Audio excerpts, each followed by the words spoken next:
CareFinder is a real estate company that focuses on property development within the Gambia. We pride ourselves with providing not just quality and durable houses, but also state-of-the-art designs tailored to our clients' tastes and expectations. Our unique experience and expertise is second to none in the industry. We are currently building and selling 3-bedroom bungalows at Sukuta Traffic Lights and Jabang. We're also building and selling 3-bedroom story buildings at Sukuta Paradise. Other sites are also in the pipeline. With CareFinder, payment options are available. With just 40% deposit, you can get your house started. For more information, contact us on 329-5188, 727-0049, 709-8418. You can also check us out on Facebook and Instagram at CareFinder. With CareFinder, you are assured of a secure investment.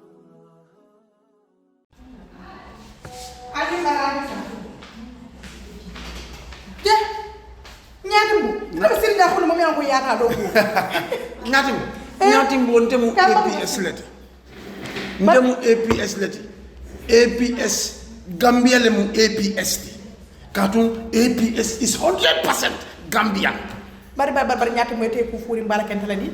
Ke nyatimbu ntali taba futu wola. At least ya fonte ko APS min kullo balbiji.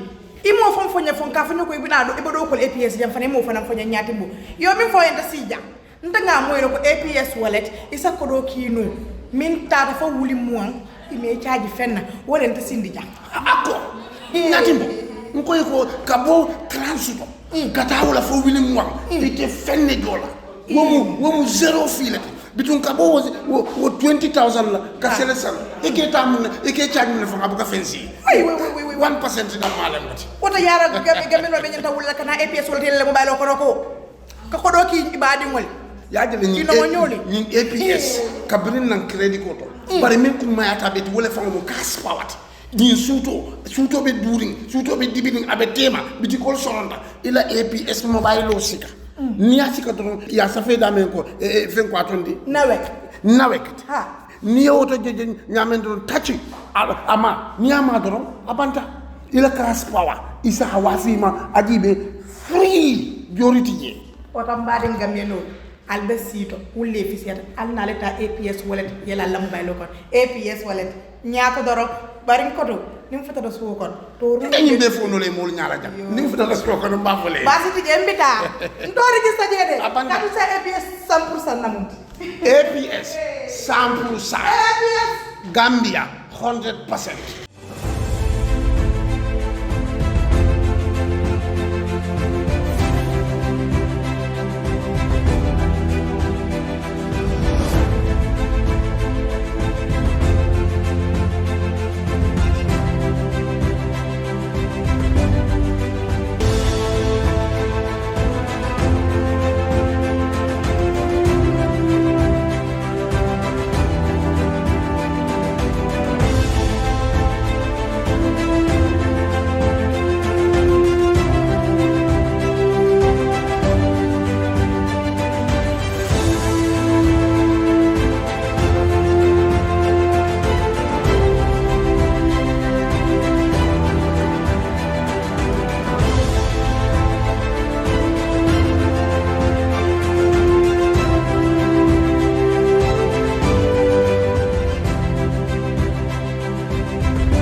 di amaat kontaan ak mbégte di leen dalalaat fii nii si Kër Fatou ak suñ beneen show bi ñuy ooyee Grand Bantaba show bi nga xam ne moom ngeen di toog di xaar ajuma bu nekk pour ñu bégal leen pour indil leen leerte pour indil leen yokkute ci xam-xam ci mbégte ak lépp li nga xam ne yëngu-yëngu la fii ci Gambia ak li ko wóor tey nag ñuy wax ñëpp juma mubarak di leen ñaanal ajuma bu sell ajuma bu ànd ak ñaan ajuma bu ànd ak dal di ñaani yëpp yal na ko yàlla nangu te séddale ñu ko képp ku nekk di jaajëfal ñi nga xam ne ñoo yore show bii nii fii si technicien si ak ñëpp jël nuyoo bi rek jox ko ki nga xam ne mooy borom kër gi Fatou di ci yokk rek bu baax bi mu séddale ñu ko ñoom ñëpp. waaye li olof di wax rek feccum liir su neexee rek yaay jaa tiye ca mbaga bi kon show bi nii boo leen ko gisee ngeen koy gis ajuma bu nekk di ko mun a seetaan dafa am ñoo xam ne ñoo ci jàppa dafa am ñoo xam ne ñoo ñuy dooleel ci ñooñu nag ñuy jéem a wax ñi nga xam ne ñuy Kër Fayda jërëjëf ku mag jërëjëf ku amul àppa si jàppa bi ngeen di jàppa ci kër gi la ni la ci jàppa bi ngeen di jàppa si show bi nii show yu nit ñi show yi askan bi di Grand Bantaba APS nag ñoom ci li ñuy yëngu mooy yëfi jaay ak jëndam kër ak sampa seen mbir wóor na seen mbir leer na ñëpp ñi nga xam ne jëflante ne ñoom musuñ cee am lenn loo xam ne dañ koy réccu seen xel màcc na seen liggéey mun nañ ko te seen jëflante it set na lool mboolem ki nga xam ne jëflante ngaa ñoom li nga gis mu ñoom rek mooy xel gu màcc jub ak jubante ak li nga xam ne mboolem la yu xayow loolu foofu lañ koy teg kon képp ki nga xam ne yaa ngi si Gambia bi fii o yaa ngi outside of Gambia si diaspora bi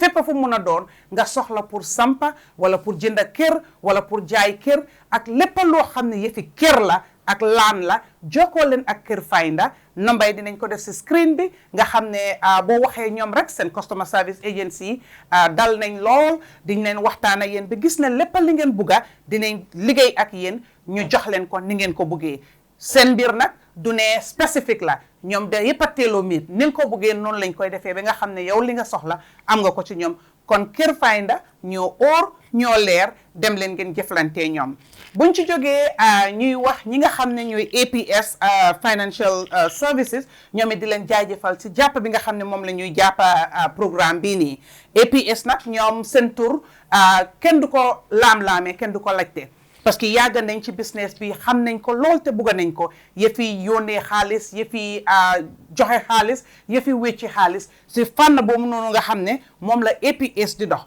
waaye APS pour yombalal seen liggéey askan bi saa yu nekk dañuy ñëw ak lu ees APS am nañ seen APS wallet bi APS wallet bi dafa mel ni rek nga am sa xaalis si sa biir poste dema moom fu nekk waaye xaalis bi si sa mobile phone la moo nekk so mboolem ki nga xam ne am nga mobile boo xam ne is digital Android wala iPhone ak lu mun a doon rek di nga mun a download seen app bi mun a jëflante ak ñoom APS seen app bi di nga ci mun a jënda crédit di nga ci mun a jënda cash power di nga mun a jënda foofu noonu ticket yi nga xam ne moom la ñuy jaay ci lopitaan yi ticket yi nga xam ne moom la ñuy jaay pour musical concert ticket pour football nawetaan lépp li nga xam ne ay jëndam jaay la APS dañu ko yombalal pour nga xam ne yëfi réeral xaalis yëfi ñàkk a mut ci compte xaalis gi yëpp ñoom dañu ko génneelal ñëwal ñu ak app bi nga xam ne bokkut façon ñoom rek ko amagum fu mu nekk nii te seen bos yomba na lool kon képp koo xam ne yaa ngi yëngu ci yooyu noonu jokkal ak APS te dañ am li ñuy wax easy cashback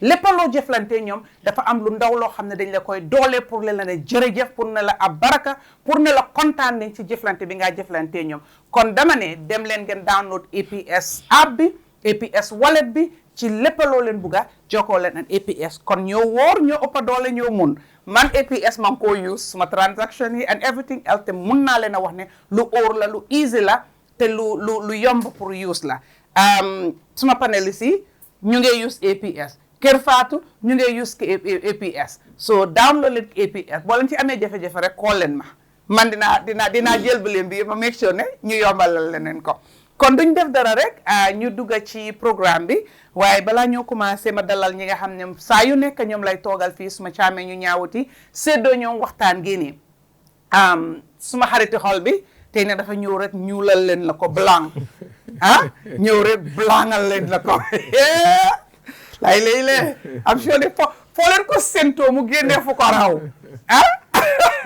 ni ma ko waxee rek yaram bi am caac am cas moom li mun moom rek la ne leen nu mu ko dee waxee rek da ngeen di jël glace rek ngeen naan jël leen glace naan waaw ku amul glace ma wax leen Tipa Garage fish market bi dañ dee jaay ice dem leen Tipa Garage fish market jëndal ma la saako glace di naan rek parce que MC ko bugg a topp da nga am attaque bi Caam Babel Demba Caam sanse gi nice na hankay yow moom China dafa mel ni ki rek yow dañ la yàgg a xam balaa nga egg China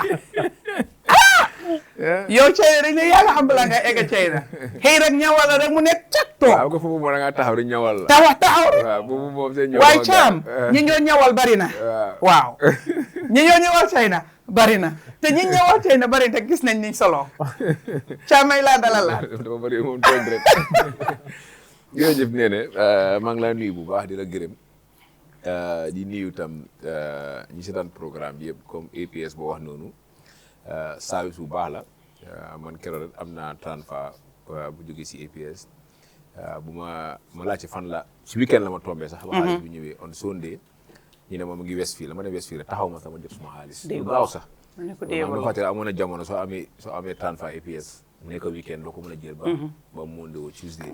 parce que si biir on Sunday laa jël suma xaalis bi. so ma ne kon service bi baax na. so kon ni ngay wax ñëpp ñun tam ni ngay dooleel luy dooleel démocratie si réew. parce que kaay ni Bantaba waxtaan yi dafa gën a askan bi. ku nekk wax sa xalaat. so ñoom ko xamee mu ngi sponsor kaay ni programme bi rek kooku dañ ko war a support. kon ni ngay wax government si yëpp ak ñu nekkul government si yëpp ñu use service si APS am na njëriñ trop. si loolu passé itam di nuyu itam ñu seetaan suñu programme bi yëpp Grand Bantaba dafa egga fu nga xam ne léegi dafa sori. foo dem si Gambia bi ak si bitim réew ñu ngi wax mbiri Grand Bantaba muy programme bu nga xam ne dama ko dee wax fii always ne nit ñi toog fii nekku ñoo gën a xam am ñu toog fii bi ñu gën a xam sax yàlla ñu jagle rek ñu nekk fii di waxtaan. dëgg yooyu yóbbu réew mi si kanam. yow tam ñu ngi laa gërëm tam si sa taxawaay tam di gërëm tam Buuba Gaaju nga xam ne moo fi nekkoon tam ak ñun.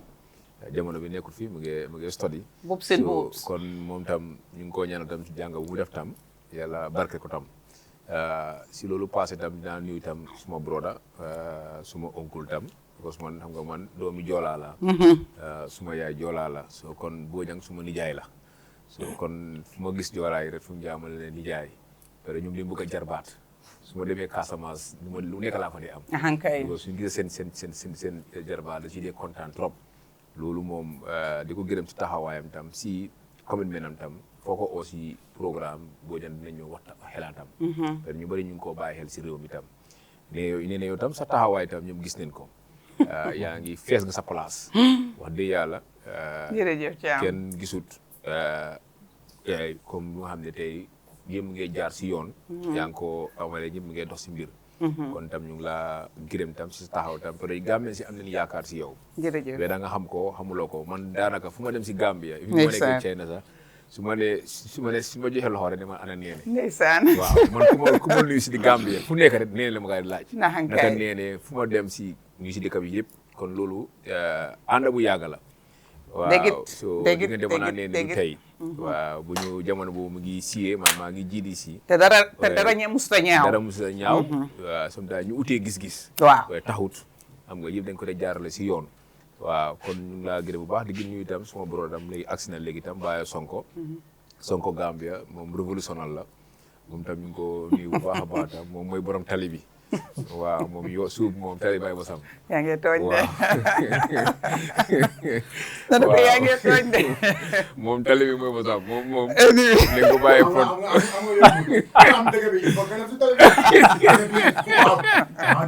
waaw moom borom tali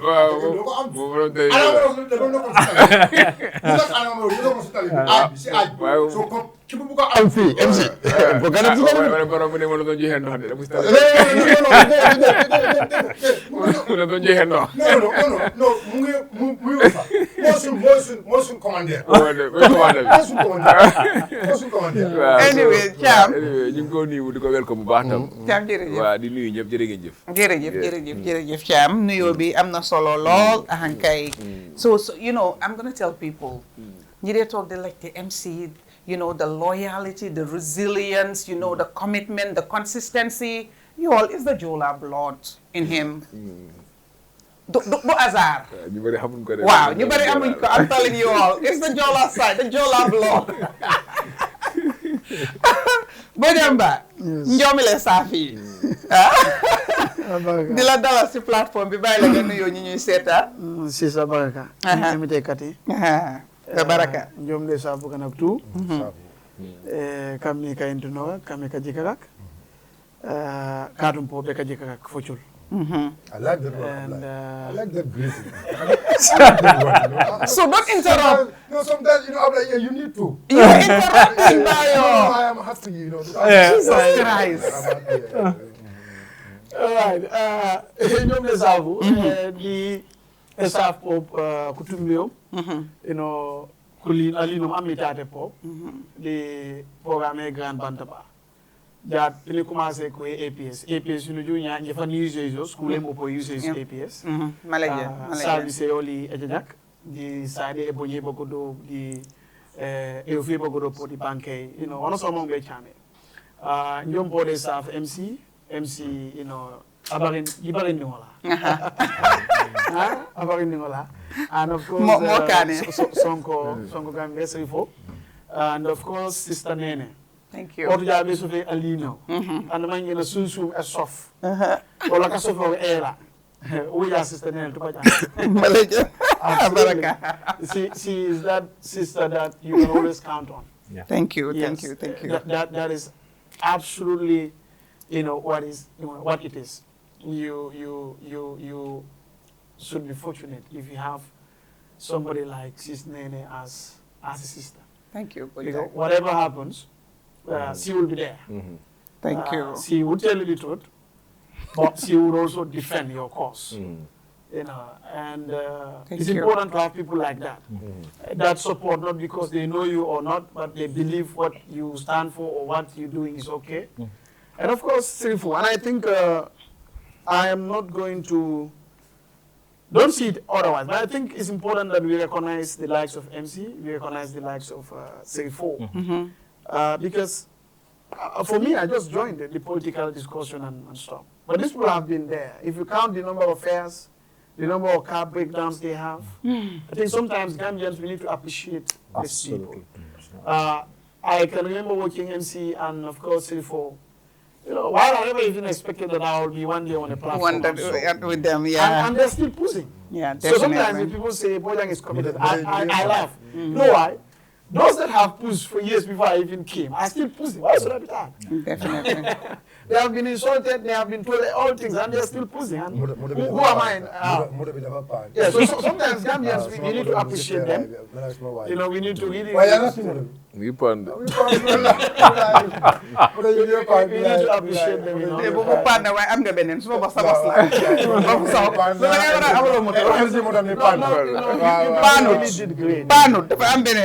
because you will not know that until you come into the fold of public discourse. Right. You see all type of negativity, all type of things, and still they keep pushing. It's like they have something that they believe in. And need sanity. That is why we have religion, for us to believe. If you don't believe, it's a problem. And for me, honestly, I appreciate all of you. You've been pushing and, incredible people. And Thank you. Thank you to the, the main lioness. Lion. Yes. Pature is for the opportunity. Yeah, thanks. Thank you so much, Abu Yang, and thanks for also acknowledging that, it only takes a good person to really acknowledge and comment other people's efforts and what they're doing. Honestly, what we do is not only the fun part of it, it's passion, that's why we have fun doing it, but it's not for the faint of hearts. Li ku tapet du ko def. Ku ragal du ko def, ku ñemeñu du ko def, ku amut kàttan ak doole du ko def, doo ci jegeñca. Boo ko defee it doo ci yaaga. Xam nga li olof de wax rek ne baax neex na waaye dëkkee baax moo jafe. So li ñuy def ni def ko rek benn yoon ñaari yoon nit mën na koo def waaye dëkka ko di ko def saa yu nekka loolu dafa jafe moo tax ñu bari duñ cee yaaga kon di ñaan rek wér ak wérle. Ni ko gars yi di waxee rek ñaay doo ko ñaanal naka rëy da nga koy ñaanal gudda fan yal nañu yàlla may gudda fan ak wér de rek loolu rek la ñuy ñaan bu leen ñu jox dara ñaanal leen ñu rek loolu rek boo leen ñu ko defaree mu baax kon Bayo mbe bisimilahi la programme oto ñin juma lungo pour ngebula itening mol min kan jube al señor kontaw. Yeah, thank you so much, Nene. It's all about consistency. It's about consistency. So why moom dafa ñëw fii rek ak caabi ak nataal mu ne ñu ne ma dama am moto ba tey man mosuma MC dama mos a gis moto Talibu waaw man dem same thing waaw bul di ñëw Talibu su ko nekkutee non déedéet yow yaa ko fi nekkal waxalal ko Talibu dafa ñëw fii si grand Talibu ba tey Talibu moto cycle la ñëw fii waaw moto cycle la ñëw ak fii ba tey moto bi gis ko. waaye am na moto. waaw mu leen gars jox leen ko moto ñun caabi lañ gis ak état moto bi kenn gisu ko fii si Grand Bantaba man am naa fi peeraay isi ko gis naa ko fi yëpp gis nañ ko bon sax MC am na moto mu ñu isi ko fi yëpp gis ko yow am nga moto ba tey mu si yow yëpp gis ko ba taali boobu moto bi caabi état He has to prove it. We're going to speak. I'm going to cost there. I will withdraw now. Yo, cost doo ko am. No, cost doo ko am. Yow dama am ay problème.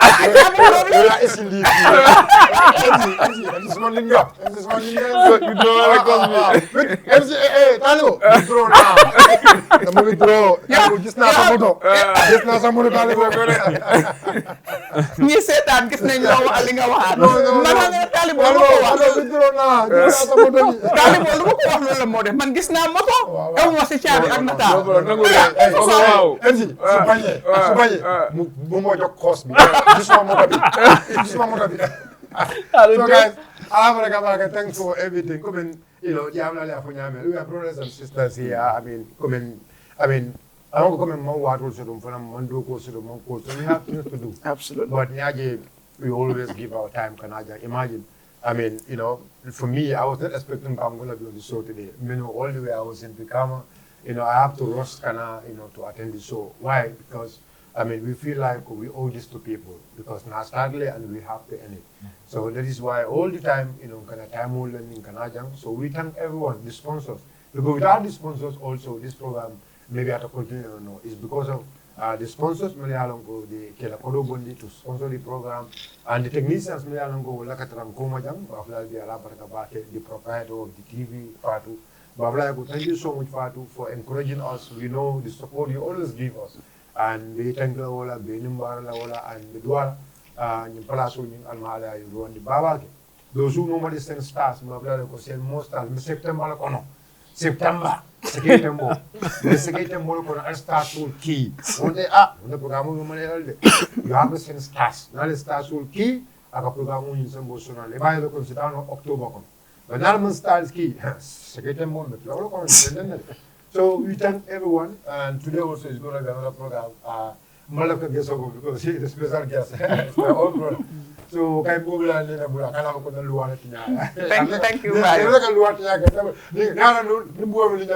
I don't know, but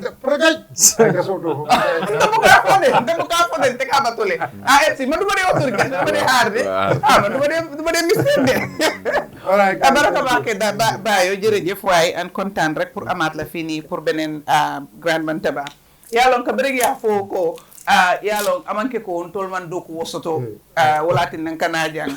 I remember somebody on the whole a lot of people thought I am jobless.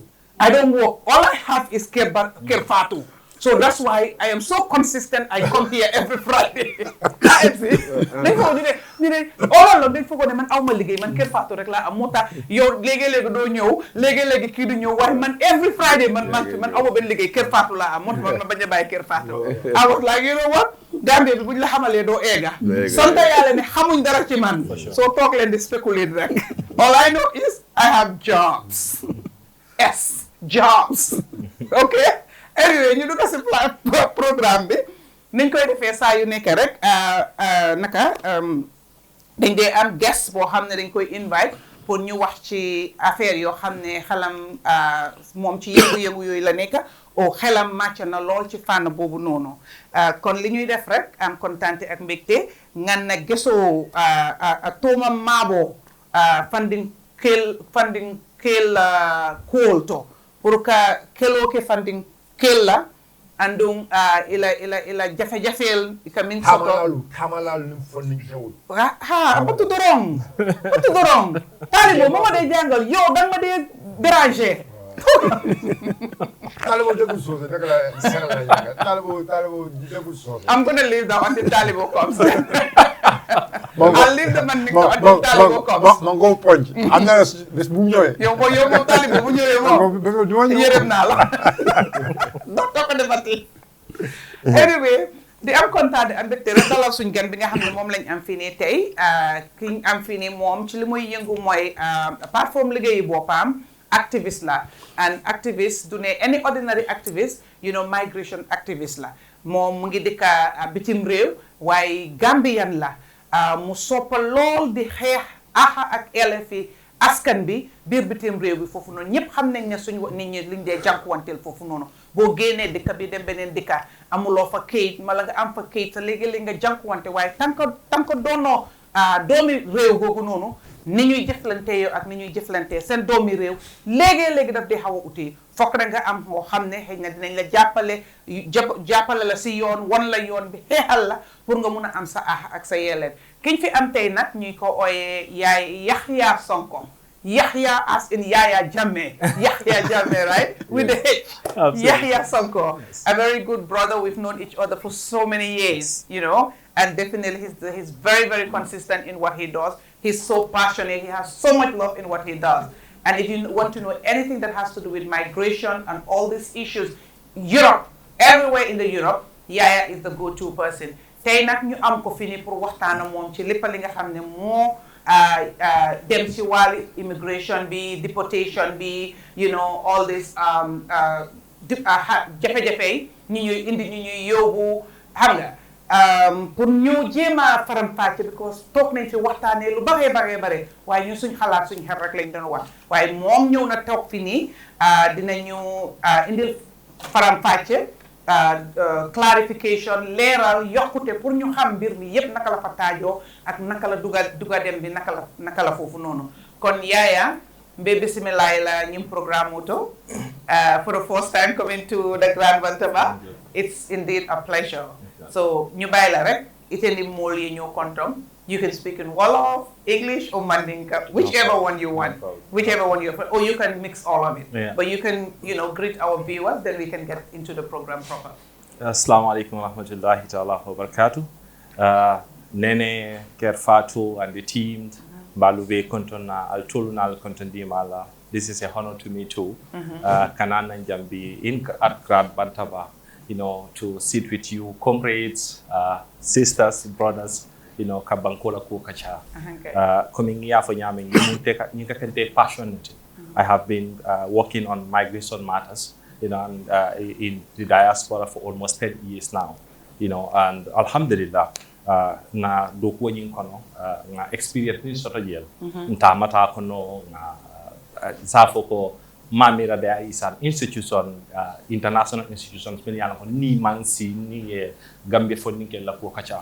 You name them, IOM Lembang, EU Lembang, UN Lembang, and everywhere within Europe, basically. So, and of course, experiential finance to Mansakunda to Mansakunda, Gambia Mansakunda, Germany Mansakunda, European Union Mansakunda Lembang, Puruka, Gambia Dingola, Kachaka, Gambia Dingola, Nyanto Fasa, Nanata Gambia Dingola, Milvesi diaspora. So, ni invite Kanal and Jambi for the first time.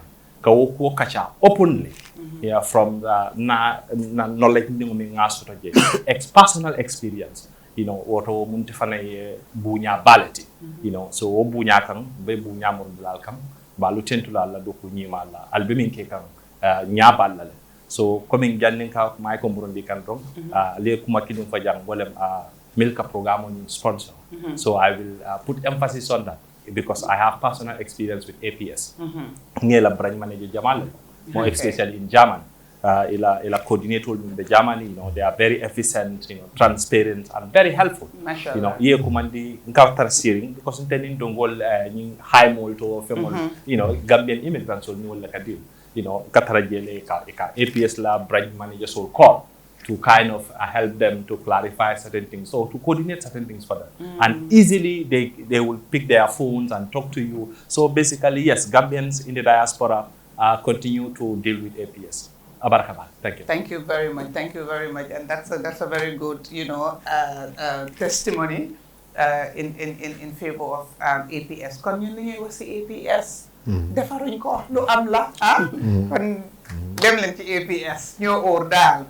Naka Sonko, the way we do this program, before we go into the topic of the day, we discuss briefly trending issues that had happened within the week in the, in the country. And at least we have, I guess, a couple or so that we want to discuss, then we get into the migration, because I know you have so much, to talk to us about, so much, to share with the public. And this show specifically is for the youth, funding call, mal monolity. New program I'll be interested particularly because everything we're talking about here affects you guys, the young people, the youth, people who are aspiring to leave this country and travel elsewhere, or people who've already left and are residing elsewhere and, experiencing issues or whatever. Yooyu du ñàkk fu nekk la day am kon programme bi nii yéen lañ ko jagleel toog leen ngeen seetaan and ñu wéccoo xalaat daal Thiam ñu dugg ci programme bi week bi tamit dafa mel ni every week bu ñu fi toogee rek it's like we battle which of the trending issues la ñoo talk about because time bi duy bëri week bu passé nii tamit dëkk bi jox na Thiam ma toog rek ma gis ñu ne UN general lii bi assembly bi meeting bi xam nga Gambia rek ñoom léegi-léegi ñu chata a flight ñu feesal ko ba mu fees léegi-léegi suñ chatul flight dinañ feesal a whole flight ñu yóbbu ñëpp gis naa nag ñuy advocate fo ne Dusaano ñu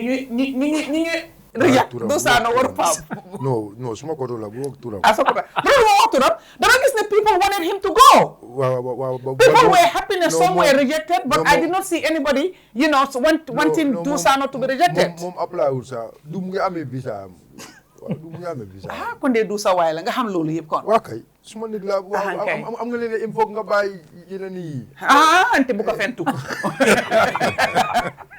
nee ne bu ko fentu Thiam ñu toog ñu gis ñu ne ñu American Embassy dañ reject 25 officials out of the list terewut nag ñu bari dem nañ parce que gis naa nit ñu bari ministers moom koo fi laajte si nataal yi ma gis mu nga biir New York foofu noonu so waaye 25 lañ reject part of the 25 ñu gis ne special presidential advisor ak li ci toppa now yow si sa xalaat bu ndaw rek lan mooy sa gis-gis ne Gambian si ñu ngi support this current administration ñu ngi leen di dooleel xam nga ci liggéey nekk di def waaye ñu gis outside wall bi they see that these people are not worth their salt and therefore ñu deny leen lu mel ni visa and many other things yow lan mooy sa gis-gis bu ndaw ci loolu lan mooy si sa jàngat jërëjëf foog naa ne suma jàngat si denial of this visa dafa nekk lu nga xam ne gàcce la si Gambia because ñu bëri nekkul di bàyyi xel lu tax ma wax loolu because special advice to the president du poste bu ndaw kooku suñ ko dinaayee ñaa ko jox visa bu mu dem UN muy summit boo xam ne is very important summit la ko xam ne mooy xelal président very close to the president ñu dinaayee ko visa Gambie laa gis ne bu mu xapu ne coow bëriwul noise loolu sax dafa jar sax dëkk bi sañu génn si mbiri protest lan mu waral loolu suñ dee ba léegi-léegi studio ko xam ne mooy advice président ñu ngi ko dinaay régime bi dañ ko war a xam even ministre of information xam every time mu ngi si rajo yi mu ngi wax waral la Gambien si lan moo waral lii dëgg lu ko moo tax président Barrow yàgg nañ ko fi wax ñu la suuraan fu ñu jaar nga xoolaat leen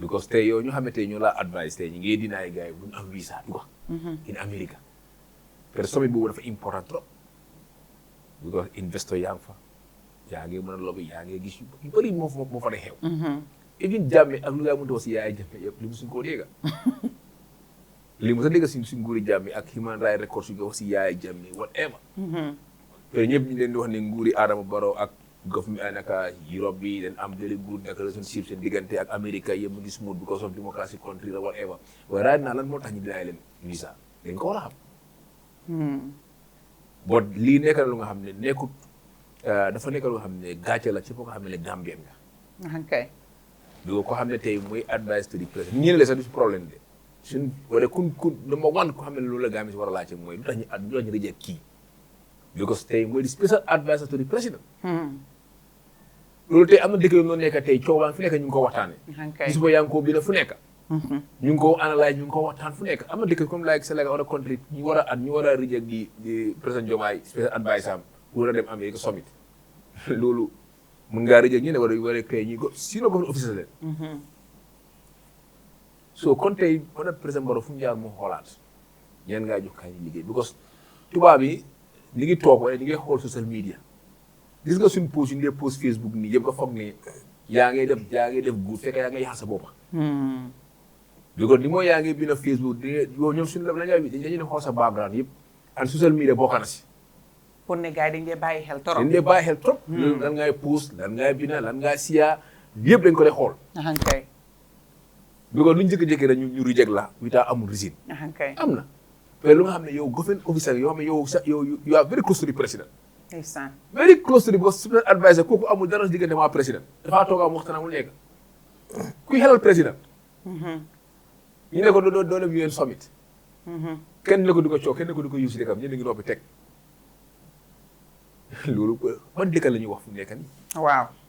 ban Gambie la ñuy wax loolu tey ñëpp si war na wax fu nekk la war na nekk si su bay parce que loolu gàcce la si image yi country bi am na ñuy wax ne waaw US embassy lu gaa yi baax na because ñu wàññi cost because ñu gaa war a buub yëpp ñu tam dégg la because dañu soo xoolee lii opportunité la si ñu bëri laa c'est parce que mu dem buub nañu bëri ñoo xam ne yóbbu am na sax man xam naa seen dem foofu sax amatuñu njëriñ am na di demoon am seen visa dem fa ko dem toppatoo si soxla yi amoon na laa si am na bëri leen dem kay. so kon foog naa ne tey lii dafa war a nguur ba dafa war a jàngat si lii waaye dem transparency tam dafa war a am tam ñu wax ak Gambien si ku mel ni Ismaila Cissé nga xam ne every time mu ngi daw si media bi di leeral bi di government position government wala tey bii dafa war a ñëw mu leeral ko Gambien si lu tax di special advice to the president ñu ko deny pour war dem UN summit loolu lañ ko bëgg a xam mun naa am gars yi dinañ leeral si kanam ay yooyu noonu Bojang dem gars yi dem nañ New York another trip right and dem bi yëpp dañoo yóbbu délégation yu bu yanja at least this time wàññeeku na waaye wàññeeku bi du ne seen coobare la because of ñi reject moo tax ñooñu ñëpp demuñ waaye ñi mun a dem nañ waaye still président ba ko demut dafa delegate right vice président bi moo dem waaye still am nañu dem waaye reject nañ leen now if you want to speak about the rejection quickly but also these meetings that they go and take a huge delegation right let's talk about assess the impact of their trips on the Gambian people, the cost, as opposed to, diverting those funds to something else that affects the lives and livelihood of the Gambians. What say you to that? Thanks. First, I don't think UN is up to the task as it is. The intention, I think it has lived its useful lifespan as it is. You may not agree with President Donald Trump, but then he said it. The United Nations, the intentions were good, after the Second World War and stuff like that. But I think they have outlived their usefulness. They have lost the steering wheel, generally. It's like a toothless bulldog, especially when it comes to the West. Again, I don't like it when you put, for Africa, almost all African leaders in one place. If you want to poison them or give them anything to eat, when they come back home, they die. You can do it. And I don't think that is very nice. I don't like putting all African leaders, for example. I know it's not only African leaders, but then I have to speak for Africa. And then having them, where you can all have access to all of them one way or the other. I know the West are very sophisticated, and I don't think that is, from a security perspective, something that I really think is nice. I think it could also be rotational. It could be rotational. Imagine if the 80, I think this is the 80th? The 80th session. So let's say even if it were only 30 tons, Africa, how many hotels, how many type of OIC developments would a country have? That way alone can impact the African countries, bring them at par with international standards. Because if Donald Trump, for example, has to come to the Gambia, there should be kind of a support mechanism to make some upgrade anyway. Some upgrade. Yeah. So look at the AU summit, look at when Gaddafi was coming here. So I think these are the things that the UN could do to make sure people benefit. At least the real Gambian citizen, ordinary, can see some impact. But otherwise, how many times have we gone to UN, and what is it exactly that the vendor at the market actually benefits from that. If you look at what they get, as in terms of and so on, yes, those that attend, that's fine, it's good. It's also some form of development for them and their families. But at the end of the day, it is the taxpayer money. Right. It's supposed not to be. You see, I sometimes chat with people and say, I don't think the logic of per diem is really a good thing. You are paid to do a job. But when you travel also, they pay you. for us specifically. Okay, they say, oh, to cover your costs, travel, this and that and that. Come on. We have embassies around. You can utilize them to see how we go around those things. But then that is a discussion for another day. Right. But I think the rejection of some of top government officials, especially as he puts it, special presidential advisor, and maybe Njokuba. Yeah. My understanding is he has also been in the US. As maybe, I don't know, for education only or for hustling, I don't know, but I understand he has been lived there. I don't know whether he has a citizenship, whatever, I don't know. But, okay, we have the Gala protest, Njokuba is rejected. Can we link that? Is it a possible link? Okay, so sometimes, as ordinary Gambians, and then we do our 1+1. So, also, not only that, okay, he has some record when it comes to the Jane Commission. And I think he's part of the people that were kind of banned. Yeah. So what all this income data and more local, good practice is good in any area. And some of these commissions and some of these hearings or some of these recommendations that our political leaders will not act on. Remember, I always tell people, embassy mentioning Bankunkan. They have a special team dedicated for information gathering, intelligence. Newspaper, social media, president, for amendment. That's very true. How can you peace couple you don't understand. You look at the airport, India, this thing. Almost all the people that are even in these embassies are military experts as well, security experts. So they know things. They may not interfere, but they know what they want to know. So if, for example, the world is not an isolated village now. The Gambia is not an isolated country of its own. So if our presidents, our political leaders don't act on things that experts recommend, this is also one way they can hold our governments to account. And also, the citizens should begin to reflect. If you deny director, what is the director, I believe, and you deny special presidential advisor, if any country denies America's special presidential advisor, they will even stop aid. You will hear Donald Trump blasting all over. Sanctions, right? Yes. So that is this. And I think I will second MC to say, we really need to know, before we speculate, why? Why this rejection of our top officials? Right. For me, as a nationalist, I don't like it at all. Why must you reject us? Our representatives at that cadre, from going just to attend a summit. This summit is UN. It's not about any other thing. And UN, we think, I always tell you, the world government, right? Because of the nature and so on, even though they are not acting that way. So I think that is a cause for concern for ordinary Gambian. You know why? Special presidential advisor is rejected. It's important that we know. But again, if we are to go by the events, we have seen he also got banned, from public whatever. We've seen a certain number or amount. May I open the central bank? Jamelata ako jamelaki, but Jam is not here to say yes or no. For now, it's like a dead person. So you may not be able to know. But then the experts on the commission decided to recommend certain things. The government of the Gambia, headed by President Barrow, decided that what the experts say is not something that they will do. They decided to go to Parliament to change certain things to make sure they get him on board. Right. That could be a reason. That could be a reason. So there are a lot of things, so that is why we will need clarity. But if they have done it in the spirit of some of these speculations, then we will clap for them. Right. But as a nationalist, I don't like it, and I want clarity. Yes, it's very, very important. You want clarity? Yeah, we want clarity, of course, from the government, so that we know why. That way citizens can judge. Ni ataya ndoga mem fenketen chodi according to diamo wala bije the answer, Uncle, the president is also losing, let's say, international community support. And that means Gambians, you should think, why must you be supporting when you are the one suffering? Ibetel la kodo tankan. Wala ibetel la kodo sunyaka. Wala batawa bata membigyan na Marcel to na Loptanol to na Simol kan na kugang bundala.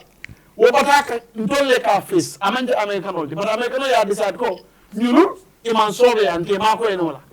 But in ko isobe atan ke mako. Then ndolma people la 100%. So nyanda ko falini ning ayata member fo kan wala be kiye.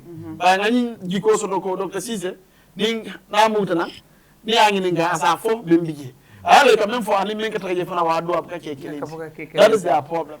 So that is why they are losing their battle. This government has lost their battle. I always tell people, nyadon kaya mu kamolki. Ning imo council to do. Office also tagano bulu ide jula ko ba kango men ka office o ta manati Munatina, President, for example, look at the case of the Auditor General. The President said this, the Auditor said this. Most people are inclined to believe the Auditor General. It's because it is not talent for. So they would tend to kind of believe him more than the President. That is why always try to say the truth. Okay. You understand? Whatever the situation is, as a government, it gives you legitimacy. Yeah. People trust you. Even if you are wrong, they say, even if someone, he will say, yes, I am wrong, but I think I can improve next time from this. But if you begin to give excuses, it doesn't help. Okay. And that is what is actually happening to them. Thank you very much, Bojan. Just for clarity, Nia Foko, Minister of Information, Dr. Cisse. Dr. Cisse, Nia Foko Namurun Tadan, Amang Taraja. Nana talol menje. Nana talol menje. Woman tak Gambia. Okay.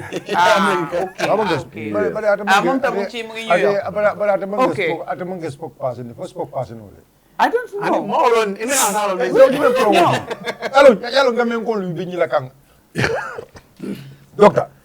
Doctor mu information minister. But mbe alone jam. You know, jam utumo men biamo nyol beje, jao nyol beje. Jam la beje, masa kuna ka jam la sotole. Ika jam la sotole. Ika information minister. So munatin na den atele ka dia Teras fananga press secretary sotole. So anything But what be press secretary beje? So bari yamal. Ali de ko al mudahandi. Nene. Membe kero dunia be balon kan. Bari bayo ntolma wo moy. Nin tango femin keta nin baro ye diamo. Mo kilin ne ka na ka fa I'll tell you memira. Wole ya no. Amako wole ya no. Okay. Mo kilin ya no. Mo ko mo man tara jede. Because kugila be ja isida memira la dimbaya la. Isida memira la alala. Isida memira society la. So mo memira society la. A memira la dimbaya la. A memira alala. Amansiya. So jama kono mo clean bateno la odo nata jang ala batu aminal jumale wuti jumale wuti amandina to fo bare mo clean doron okay namde ibe mo to fo ga jande ila boss amandina ta to fo ni de ma to be kaman ta to fo mana ka ana sonde men do mo son wala du ko who are we talking about? No,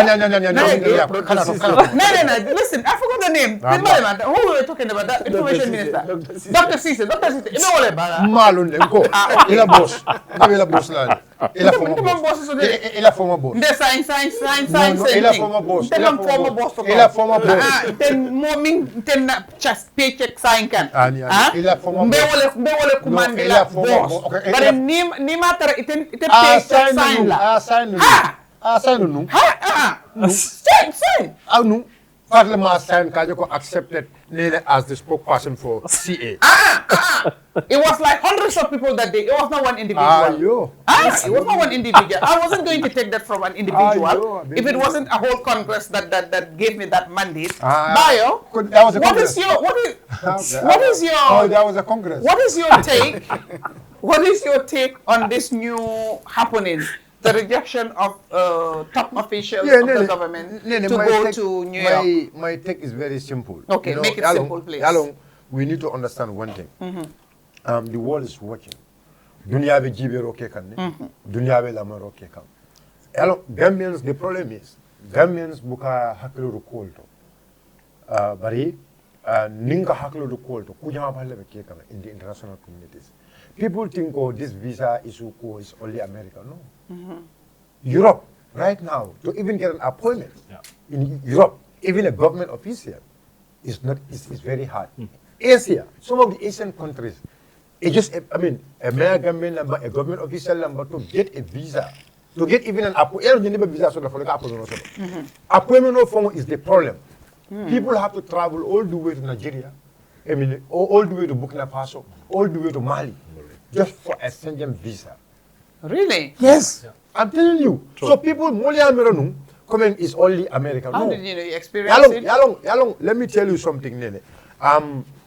Dunia ka banko melialong ko tunyero be ke dunia ke makoyle. But then dunia be makoy kan because dunia ka tama with international laws lela. So dunia ka wo dunia be law leta ye tamande ani hakilola. So Gambia be tembolo do Gambia be bata bala kono Gambia be tora bala kono. Andum there are institutions melialong Sanyin teng. Hanyin tembeng. Okay, nyin tembeng. Nyin tembeng. Gambia be bata bala kono. Okay. Gambia is facing a lot. Gambia is facing economic crisis as we're speaking. The price of basic commodities is increasing, it's skyrocketing every day. The corrupt index of this country is increasing. And these are things milialonko. Dunia ka tara nyul jibe kan de banko. Right. There are institutions milialonko be lowering, the kawolte ke jibe. Right. The nepotism in the government. All these are things milialonko. Dunia ka jibe le. Transparency. You have institutions ila dokum wallet ka give the nature of transparency, how transparent this government is. Dunia ka will be jibe ka fubale be oveke kan. Gambia is not exceptional. Gambia kan dabe bang all kono le kamele jibe. So seeing the American government ye President Barola masakunda dokula ta ye Bali visa la. I mean, it's not a new thing. Amanka kukutate. Okay? And niyaji be ala wato dol mele keta, minatin le keta. What were the conditions? Some people would say the conditions are left like a Gambian ko Murundi nang, Gambia government mansong. Sometimes these are reasons. But you know, you look at the regionality. Some of the countries can go into left and la, give and take. You either have to, you know, so so recently, let us understand one thing. President Barrow was not the one going to UN. Okay? It's not the president going to UN. It was already confirmed that the vice president is the one going to UN. So the vice president going to UN, where are the advisors of the vice president? So, you know, we need to understand this one. So if the president is going, so the president's special advisor going with the vice president for what? Okay. This is one of the things. So what are the economic impacts? How much money the main spend like Banco before in fact, if the president is not going, the vice president is going. When the president is going, normally Gambia the president they hire private jets. The economic situation of this country, okay? Now, if the vice president is going now, right? It's the vice president and his delegation. But now if you go and make a delegation, is I mean one, Sidula table, UN house, Sidula table. Two, they just have a mere accreditation, just to be roaming around the UN, you know, the UN just to be roaming around the vicinity. The vicinity, they are not going to go in. Okay, because there is a number of seats allocated for every president. You cannot go with 25 people, Gambia, you expect all those 25 people to go and sit in the UN house. When the president is not even there. Okay. If the president is there, we look at the security of the president. Right? But now, this is the vice president now going. The vice president have a minimum, you know, I mean, a security team or a secretary and orders. So we did not, we did not have the permanent secretary of the vice president was refused. Okay. Okay. We do not have a special delegation. Normally, the vice president menkata yemola bali wolokono. Yejuala bali. These are people melialonko president la, you know, kafolu mol melialonko eke dundi. Okay. They put them just to go to America. Okay. Give them the opportunity to be able to. Now let's go back to the records. American Bango, they are very sensitive in terms of record keeping. Okay, they have to look at this. Okay, the last presidential attendance at the UN House, how was the delegation? How many people were part of the delegation? Okay, they will look at the amount of people. Okay, how many people were Mutana? Out of Mutana, how many of them went back and stay Now they're still in the US. They Oh, have Waka not- Sotole. Yes. Oh, And okay. now, yeah, so Wabul Buka Kuke Kensenke. Okay, Because okay. one thing is there, you know, you need to understand one thing. If you are rejected, a visa apply in any embassies, it's a kind of dealer. If you are if you don't accept appeal, it's all for it. So they expect if they near reject without no reason, if you appeal, you understand. Obviously, you can ask them for any reward. So these are all reasons one needs to look at. But like media women folk and young, I mean, we might not come to the conclusion about all this saga until the parrot of the government, you know, government like Jogo, Parti parole. the party parrot. Ah, you have Angale konta, France konta, party parrot. Wala Jobo, Jobo. Kim. Nanada. So nanada. Abe diamule. Parrot, right? Parrot. Jobo. Naka la ne wax ci olof Jobo. Naka la ne wax ci olof. ko amee kaddu. Non, man tara wala Jobo. Animal rabbi si boppam. Kunoy ha. Chaku is ñëwee. So this is the problem we have. So it's not a problem. So we can just, you know, ñu jaamu ñu kana jam faje. Na bu la su chaku bi ñëw, chaku bi dina ñëw, dina si pita mu wax ñu lan mooy lifin bi. So now let's look at one of the persons element of faje. Njokuba. Like what Ablaya have said. Njokuba during the Ghana Commission, there were a lot of recommendations against them in terms of financial embezzlement. And we all know that US, they play a role. US, they play a role in helping Gambia about this. About the Ghana Commission and TRRC. So basically, and Ghana Commission. So Njokuba and Yolu, they were all implicated. And their names were there, the recommendations are there. They are in the system. So you cannot go and apply for a visa. America is not like that. America, even you in Canada, you are out of there. And you cost anything. The record is there. So Nene, Ila brother dum atatale. Duma. Yemin foko ila brother lem ay nakala to that sa? Dusano. No, abe wulo kono abe jimara. Okay. Abe do ko la afonya la kafla sino. Baraka bake bay, baraka bake. Isa kontonye. Baraka bake. But 5 years level to bulle 5 years. No, 3 months about 5 years am MC 5 years am. No, dañu ñep 3 months. Dañu mon la ak baro la. MC ba lolu MC 5 years am boy. 5 years because it was specifically for a purpose, right? Exactly. So no, there's a special type of visa for you. Anyway, thank you very much. Thank you for that clarification, MC. For everybody and for some of you. Now, then I go konte buka fentu. Yeah, deglu go watan bi. Yes. I don't know that buga nga amna dara lo si buga sani, or do you have any comment on what we've just discussed? If you want to, if you don't want to, that's fine. We will respect that. But if you have anything to add to partake in this particular topic, you're welcome to do so. Yes, for sure, I am a Gambian, and of course, I am also in social media, very active for that matter. And when it comes to Gambian affairs, I think we all have our rights, views to talk about. You're right. You know, so bemu faladrong, walem na tanang, you know, albe cool the fajam. They are very, very important. But one thing we need to know, like international partners are observing. Whatsoever is going on in this country. You're right. If go along, you know, and I know most of the time, are very important. If we reject there must be specific reason. It's all the reason.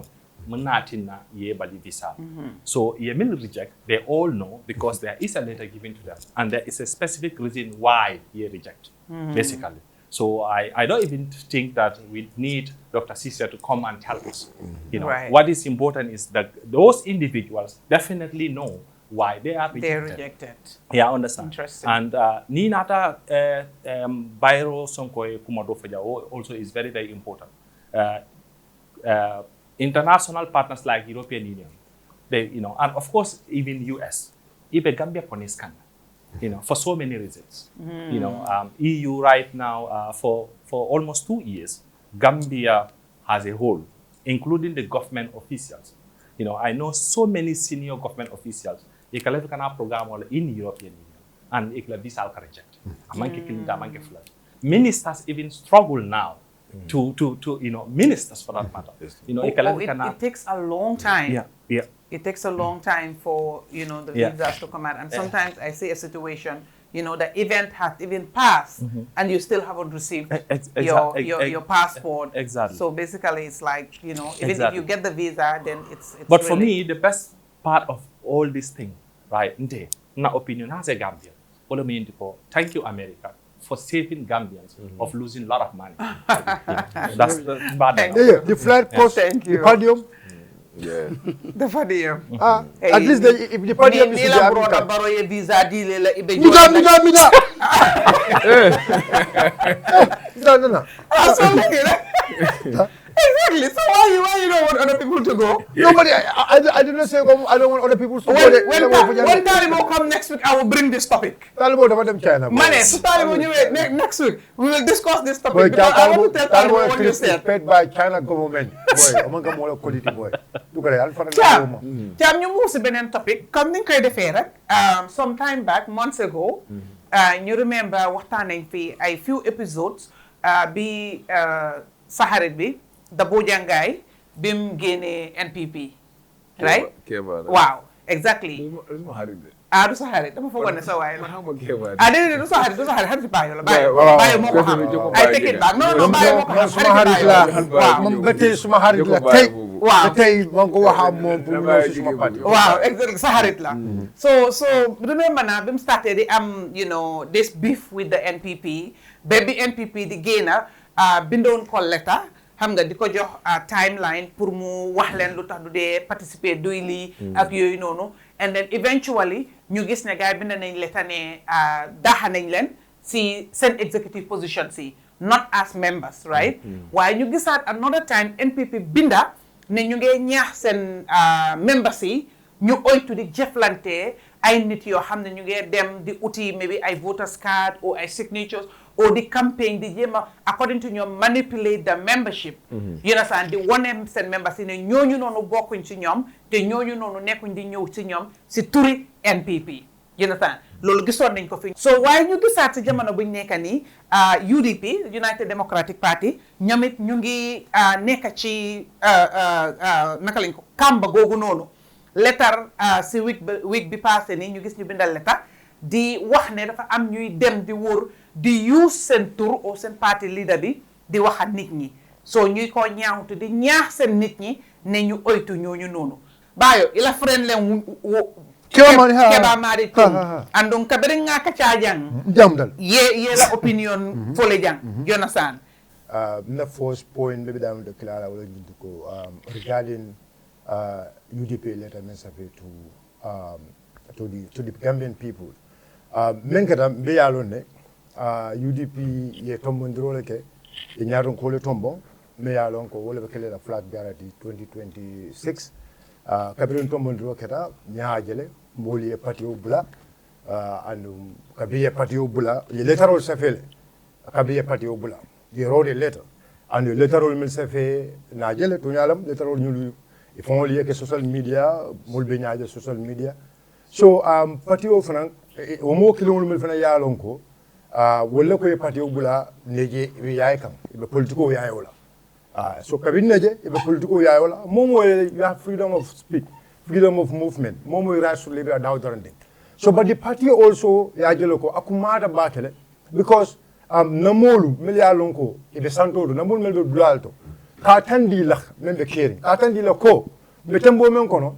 UDP usenda wala tombo as the flag bearer for 2026 so na kala mutala ko molbe yaay kam and then it need to be very clear mam moto fo UDP la president meno nying they did not mention anybody's name ye mentandi mol la wala nyindu ko na molu kala mutala anu ñu mol mun do ko ñol letinu ibe asante meto fo de bar na mo asuntal data if there was no evidence ko they were not going round but there is clear evidence kaje ko mol wulita ibe tamakam andum o mol mi yalon ko wulte be tamakan e futata dinkiral leto dinkiral mi yalon ko na mol be jel it's very clear So na fana ya joko o tabe kumala bakele na letero tandi na janyendi banko be kan ko momo be yayi kan al right len ka yayi but UDP diwo be dawdoron di isalon ko mol mel be yayi kan patio me bula do kola patio me bula fenna. That is democracy.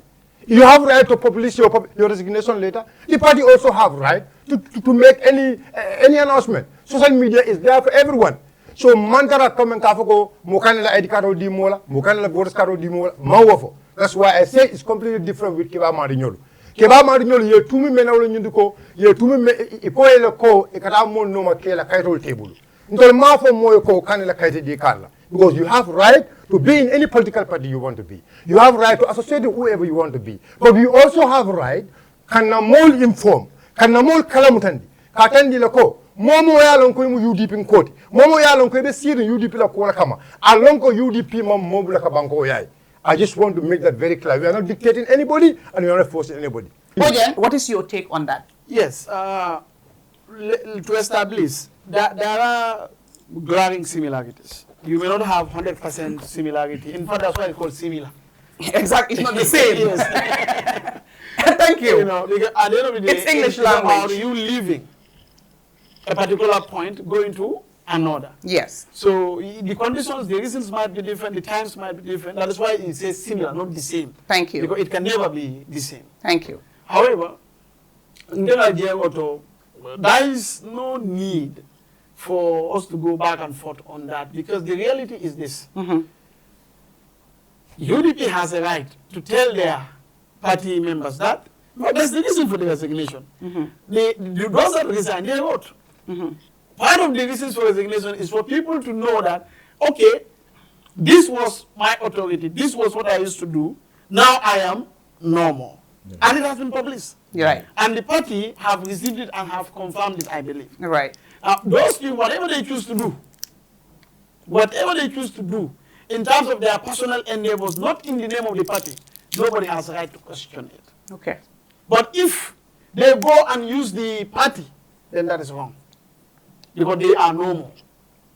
But they can engage those people in their presence, normal people, and with their new endeavor. That should not be a problem as far as democracy is concerned, as far as them building whatever aspirations they have or whatever endeavors they want, then that is fine. Thank you. So this is exactly what we said regarding Keba Madi, that MPP, yes, is your party. If Keba Madi is going using MPP, then that is impersonation. Okay. We will not support that. But if they are clear to the people, then you're not, bokon na UDP. Joge nañ fa, waye nak ñun luñ bëgg moy pour ñu jëne Gambia ci lu nekk. Ñun li moy ñu suñu agenda. UDP yoonu ñu de ñun we are members, we know you. We have come to appeal to you. Okay. That is normal in any democracy. Okay. But if they are using, for example, UDP, then that is wrong. Okay. Because they are no more there. But for them to talk to those people, then that is normal. Those people are Gambians. Right. And they can join UDP or leave UDP any time. They can decide to affiliate with any other individual. Right. Now, let me just give you this for viewers to understand. Right? I don't know whether it's wrong or right. Sometimes I cannot be in the right judgment. You see Seumbaro? Most people even think I hate Seumbaro. No. Seumbaro, I attend programs with him. After the program, he give me $600,000. Gerald Fuels, madam. He'll call me. I'm not saying this anywhere. But he'll call me. You don't come and share with me. Yeah, he will call me under the program. Not telephone for people to know. I don't even have his number. I don't take numbers most times because I know a lot of reasons why I don't. Right. But after this, he'll call and say, come, have. You don't even do it in the public. In this car, will come. And I will go and take the Malgan lessons. And he will laugh. So that tells you that when I sit on the platform, And it doesn't matter. that's maturity. Yeah, it doesn't matter. We can whatever. And so you see, Gambians that don't know that politicians are like that. When it comes to our issue, we will do our job. It's just like a doctor or a surgeon. When you see a patient, you have to do it. But when you interact at personal level, what you say about you is different. So those things happen. The same thing with politicians and, of course, their followers. They may be against something for a reason, but that doesn't mean that they actually hate you or this. But they can speak things as they see them or as they unfold. Okay. So to be frank with you, if Kalafa or whoever in the UDP is going out to use his connection, his affiliation with the UDP or whatever, for him to build what he believes in now by stating categorically, ne man nekuma si UDP. And of course, he has even done that technically because they have resigned. So also. So I don't see any crime in that. Okay. And I think we should encourage that as Gambians, as political parties, when people leave us, let us, as I have seen UDP top brass always tell their people recently that don't insult them, don't castigate them, don't whatever. We thank them for their service. I've seen Bio say that, I've seen other people say that. So them also going out to build their own future, that should not be a problem in any way. In any way. Thank you very much. Cham? waaw jërëjëf Néné. Naam. foog naa fu Bojang daanele foofu laa bëgg a daanele. as a political party bala ngaa génne press release da nga war a def a thorough investigation bu baax. because press release bi waxut ay néem. waxut ne kii la wala kii ni yaay wax ne ay néem. moo dem wan dafa am ñuy wóor. dama koo delloo baat bu ma nekkee GDC am na time nga xam ne am nañu bàyyoon. ko de every Gambian am nga raay pour dem wax a Gambian man mi politicien la dinaa dem mit waa NPP ma toogaa ñoom bu tee rek laa mën a convincer gars yi ñoo bokk sama parti loolu is normal moo su nekkee ne yaa ngi use turi parti bi boobu is wrong loolu ku ko mu def dañ la war a condemn boo tam parti bi dañ war a am évidence yu correct ne ñooñu ñu ngi toog ay nit weda ñi ngi am seen record wala ñi ngi am seen nataal o seen vidéo ñi ngi wax ne man si lii laa bokk bëgg ñoom ñu xamante tey resign neen dañ ko announce bon mu ngi si media bi mu ngi si audio yi mu ngi fu nekk ni bàyyi neen so ñu di war a ñëwaat tam di war a dem di war a wax ni ne man si parti bi laa bokk loolu mégu sens bëgg lu suñu ko defee ñu di leen war a ci ne la yéen comme loolu yéen barki di mu ñaagi wax ne bàyyi ngeen so nañu war a wax ne parti bi moo leen yónni yéen am nañ seen audio am nañ seen lettre am nañ seen yëpp ñu ngi ko am lettre yi mu ngi si media yi fu nekk so dama gëm ne képp ko xam ne la tey Gambien nga nekkoon si parti nga bàyyi am nga right dem si any place any muy company NPP muy company NRP o muy company GDC o UDP dem reach out to them every Gambian loolu kenn mënu ko kenn mënu laa stop si loolu am nga right sax pour reach out ko xam ne sax mu ngi sa jëm parti boo nekk boo bàyyi sax nga xam moom ne ko pour isi ko yow foofu loo góom waaw waaye dama góom ne tey as a political party Madi ke naka bu Madi bu ko defee fii naka Keba Madi Bojang fii laa taxaw mu ne NPP den wrong because amul right di war a wax nit ne bu leen joxee seen voters card bi parti bi moomul ko parti moomul voters card bi nit ke ko yow yaa dem ni kaa ko moom yaay dem uti sa voters card yaa dem line taxaw nga am sa own voters card ku la neex mu nga ko jox mu register su fekkee am na so foog naa ne day bala ñu def dara il faut nga isi ay avis parce que dama gëm ni si nekk parti bi am na raay yu war a xoos loolu sax jarul sax ibi mbere press release try la nga am evidence both audio au vidéo boo xam ne ni nga koo def nga use parti name bi jël loolu gaana ko ñoo ko parti lawyer bi mu ko individual to court for impersonation yes bu ko waruloo use parti name di campagne tuuti parti bi yónnuwul la dafa rong su fekkee am na so kon yooyu yëpp dafa jar nga xam nga soo waxee ne am na ñuy wóor yaa ngay tuumal ku nekk te mun naa sa lu amut because as far as evidence amut audio amut vidéo amut nit ñooy wax ne kii ñëwoon na fii nii ak nii man ma bàyyee GDC toog waxtaan naa ñu nekk dem naa fu nekk waxtaan ay nit taxaw naa ay nit mobilise ay nit loolu mun naa def naa ko nekk ma da use turi GDC ba ko already resign naa si parti bi mun maa dem fenn ma parti ba ma yónnee loolu su ma ko defee sax maa ngi tooñ parti bi boo dama góom ne tey luñ bañoon si doon Keba luñ doon condemn NPP waruñ ko répétaat ne lii correct ku nekk am na raay reach out ku nekk waxa ku nekk soo fi waxoon lu utee lii tey ma tegal la raas maa nga doon xaar parce que keroog yaa ngi fàtte Bojang wax déedéet NPP day romb kuloo fi keroog ba mu la dee soo kon soo fi waxoon lu utee tey ma tegal la raas lu ma against NPP ne képp ko xam ne Gambien nga am nga right pour reach out to anyone parti member bi o yaay compagnie bi o mobilise bi moo am right dinaay individual boobu ne ko man solo mos looy wax bu ma ko dégg man fii laa bokk ko mun na ko stop foofu man ni su ñëwee si man bëgg maa compagnie man lii ak lii dama ne amoo si interest man fii laa bokk mun naa la déglu presque ma ne déglu naa la waaye ren man dama gëm ne man fu ma nekk mënu ma faa bàyyi loolu yaaxu dara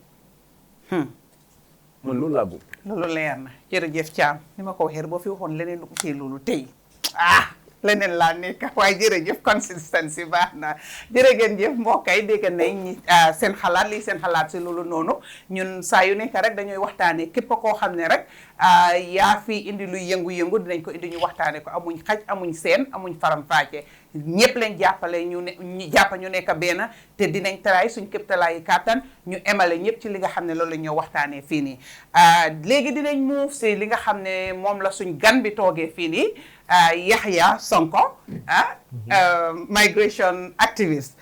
Yahya, just briefly, can you just talk about the work that you do in terms of this activism, trying to help our people in all these issues that they go through being out there, before we come into specific, events and contracts and documents and whatever. Just briefly, for the viewers who do not know Yahya, at least they know what your work is. Thank you very much, Nene, and the team. Basically, na dokobe tembo minto in Europe, Ngaminke, ngam fansung official sort of sign with, of course, collaboration of few Gambians in the middle of Okola. Ngaminke will more or less consultation, give guidance and counseling to our fellow Gambian youths, not only German, but entirely Europe. Sometimes we will receive calls from Gambian or Miliano, they newly arrived in Spain. Sometimes we will receive calls from Gambians, they newly arrived in Italy. They are seeking for guidance and counseling. Because minka ke jama ntolo Gambian ani ametale, that's the nature of Gambia. Nka lafika travel, hamo katarana, or sometimes in fact the purpose of travel is just to enter in Europe. Ben fembe okoma nimfuta lenka wotaki. So Gambians are not usually informed about luwalu sartolu ibelari nyaade le ñun tubaab du banko lu kan andon tubaab du banko signalé ba tay luwalu ni sartolu bo signalé ko are we informed about that? No, because jang ni dara banko do advanced countries like Ghana, African countries like Ghana, even part of Nigeria, eka agencies will tarajele min yalla ko prior to ila travel ni be visa ko kono ite yallon dalilo min ke wolle ke guide ke cancel what and what to do, but sadly ntol la jam wol soto. So ni futata sainte usually in kaminke is like almost every day anin be jang be li fola ram every daily nin ka findi so nga make sure so wanda jen ka finda a few appointments of few people li yalla ko le cases are urgency, to talk to them, to guide and counsel them. Ning na sembo londo danta daminto. Then here Ngaminke is I use my networking and connections to connect them with lawyers, because lawyers will fanambe jele miliana ko ise makoino. Sometimes not also lawyers, but then kafolu fanambe jele like Caritas, Diaconie, in Germany, Citiba, or let me region, a refugee council also, and luckily the region I am living, Baden-Württemberg, where I can say 80% of Gambians are living. I worked with that council for 2 years. I was in fact one of their representatives for 2 good years, serving our not only Gambian but West Africans. So basically, not only that also, sometimes alamat tangkalol ka kele in Europe. Ninko alaman tangkalol na mol la nyantol ka tinyale. So mando bato mansakunda fa ninko mansakunda European mansakunda kan na mol la nyanto tinyale. Aka sotol. Those are for Europe is advanced this and this, but jele from sometimes mol la nyantol ka tinya katambijante at some point. So nka make sure le ko ni wosi falketa ngana molu put in order. Ko yes, ye nyine kela, but ise nyine nyin kenole. Ise nyine nyin sotonole. Ya understand. So nka wolu fanankele. Ni alamantankalo do fana beje ni molu banta. Pi. Amanke fam voti, alhamdulillah. Ala ta kola. And of course with collaboration of Gambian so milibe diaspora everywhere in diaspora. From 2019 to date, sometimes ni ka ko daga fonile. Nga tambita kulu nyato waraka mako hiro kakafu Gambia dola ka mom wani nani frese inde na nyimbanko ka. So of course, like I said, it's always a teamwork.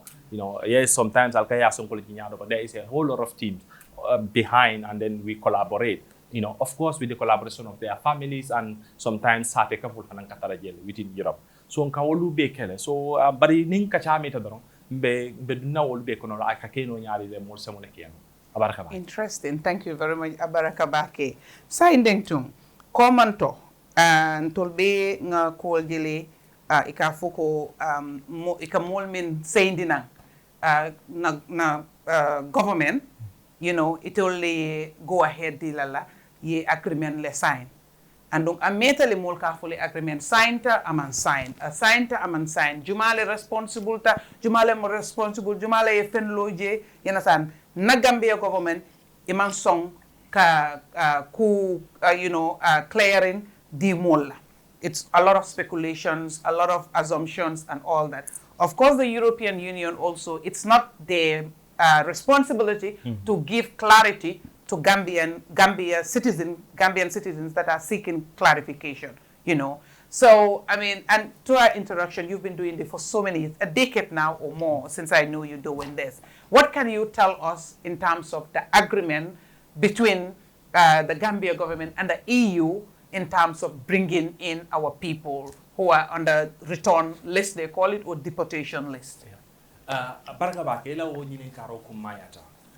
Pour put into context, deportation because me and Nam Lafaka put into context, Naman Sakunda, or let me say, politician, both European Union and in Africa, they try to always push that international conventions or whatsoever deportation is normal. More mantra here, sitting here, or me as somebody who is part and parcel of this. I am not saying deportation or man normal, or deportation or man yanaka, or bankum man yanaka for not your citizens, but nyal lebala. Right. European Union, what is sort of to put into context, from 2012 to Canaan and 2015, they were struggling with the then regime. Olem Jamela regime ka banko na Gambia ni olmi yalanko imang normal status sotono in the European Union ke sendi na ni banko because what time was Jamel fall out with many EU states. Basically, there were thousands near the system of Honojibe and in told me yalanko research solke and we talk to experts, you know, and EU government. They clearly tell you in those days there are thousands of Gambians. EU was ready to send them back to Gambia, but Jammeh did not permit the European Union to do those things. So experts told me this. Kabiring na coalition 2016 national, a new government, a new democracy, a new system. EU, yela experts will use, and they had this hope. Now they can succeed. It's a succeed knowledge with their influence, with their experts. Kasate kuodol draft, ka kuodol ke kanana janke implement. Part of Kujamalu Yeminisa Marani Bangkok was to negotiate, to arrange with the coalition 2016 at the time. Kaje Knoko repartition of Beke no Ranyadi. So, Diamol Kono, arrangement or Kono, Inata Kachado Soto, Kambia Odo de Kamin Foko, good practice. It all come I call it so-called good practice. Yeah. It all come for good practice document. So good practicing, honey be in those days, sign agree to it. So because sign make sure clear the government there is an agreement. So before, if you listen to our government spokespersons, our ministers from 2018 to 2022, they continue to deny Gambia among any agreement. From 2018 to 2022, the Gambia government clearly in media houses. Every platform a chance or journalists coming for a month. There is no agreement inside. We knew from that get-go the agreement was signed between Gambia government and the European Union. But Kabila Meta, it all did that, evidence will finish that. We informed Gambians. Then one day, that was if I could remember, the former the National Assembly, the Gambia National Assembly, the committee responsible for diaspora, the former committee, not the current one, led by Honorable Sidia Jata, the tete-a-tete sort of, with few ministers and technocrats. Okay. So in our tete-a-tete, that meeting, there was the former Minister of Foreign Affairs, Tangara, the former Minister of Interior, he needed technocrats. And Sidia and the team pressured them. The vice president, I think. Yes, and the vice president. Yes, exactly. The former vice president. Aissatou Touré was there. Dr. Aissatou Touré was there because at the time, you know, why Aissatou Touré was there? In those days, the deportation arrangements and stuff like that were under the vice president's office in those days. Now things change. Sign is at the foreign affairs. Okay, so Kabiri Sindi scrutinized Sidia and the team, because what happened was Sidia was in Germany with a delegation, and he was informed. He met even you guys and a lot of people. They talked and gave them a lot of information. Sidia Jata and the team met European experts, ministers for that matter. So they were informed whatsoever was between EU and the Gambia government. So when they came, Sidia was prepared, the team was prepared. They asked a series of important questions. And in that gathering, the Minister of Interior, yes, it all fundamental, they start arguing. If you want that video. Pointing fingers at each other. They start pointing fingers. I remember. At some point, Tangara need to intervene. Look, it was a shame. In the matter, they were starting pointing fingers, because now they put in, this committee put them in a very funny position. Can I summarize that? Okay, so that was the very day Ngamoy, Gambia government clearly accepted yes, agreement was signed there, mean to a good practice document. The first minister was, I still remember, because in Ghana time it was Tangara said, yes, we have to accept the fact. We signed an agreement, but it's called good practice. It's a good practice. He tried to make it nice. Yeah, I understand. But from 2017 to 2022, how many years? Gambia, man sakunda minyanta kala more informed. Man sakunda minyanta kala, after that many attempts coming as usual, we all know. This government is like that. Nothing like a fintika more informed. Then Tangara took a bill, this agreement to the National Assembly. But 2 days before, as National Assembly sit on withdraw. They withdraw, because some of us, we were in contact with the parliamentarians, and informing them what chapters should you look and what should we. I don't know for what reason, but the agreement will now withdraw from the National Assembly, and they are listening to me. Yeah, I understand. So these are some of the deportation was signed by the Gambia government. The sad part of it is Gambia no be kamenyinika. Jamala signed. Who signed it? Which minister or which ministry? To make it clear to governments, we all did our best, and then there are official evidence and proof from the European Union here with Kerfatu that indicates but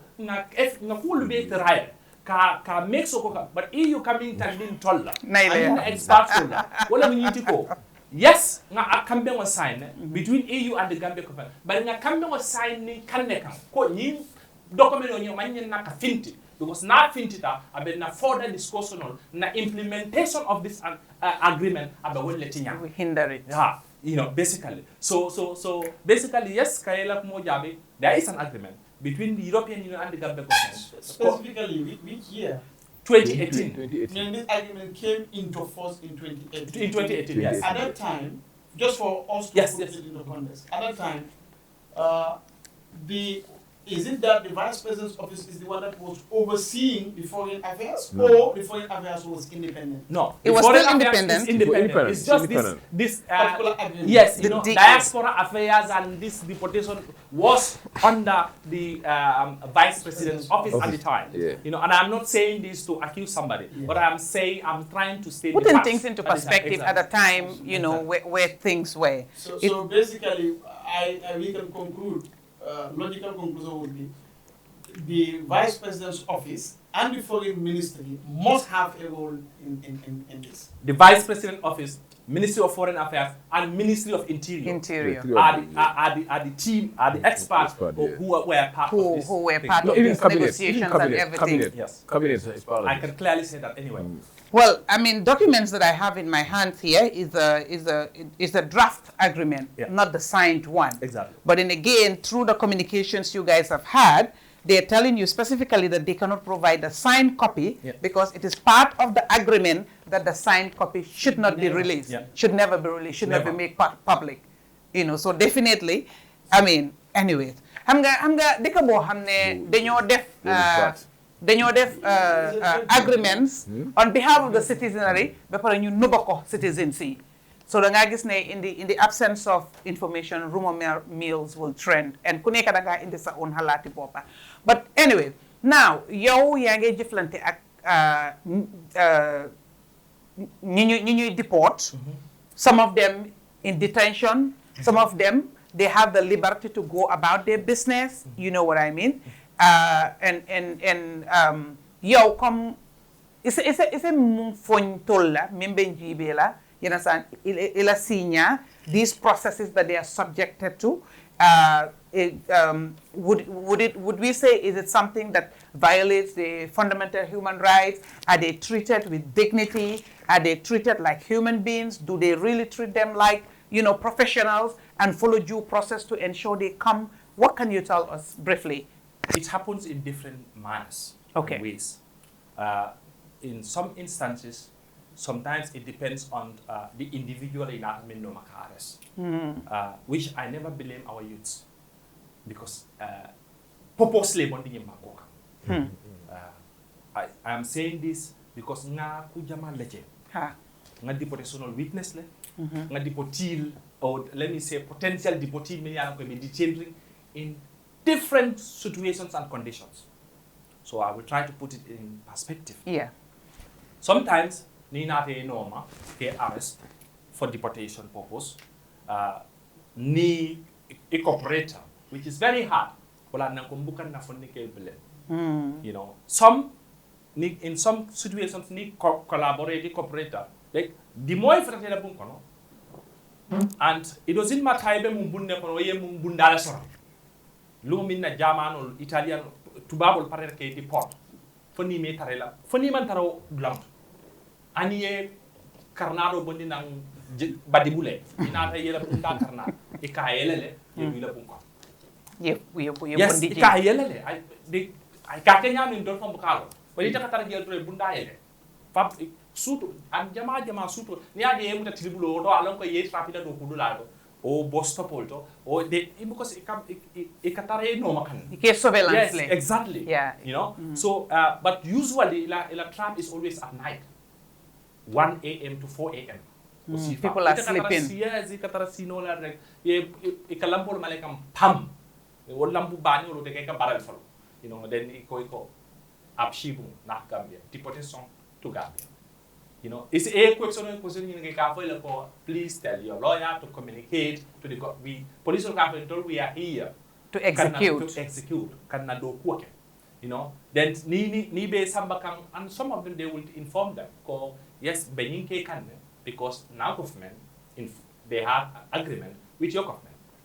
Okay, and lawyers will follow up because in some cases they can. But it can put into perspective. Muna kake jama is nimil balanta muna kake. Then what time on it can have force use, which I always said, and I always challenge European Union in podiums, platforms, different platforms, workshop seminars with EU experts. Police will come in those situations is inhuman. They always violate the rights of, because you don't expect. Momi botala banko akoyo kana asylum claim soto.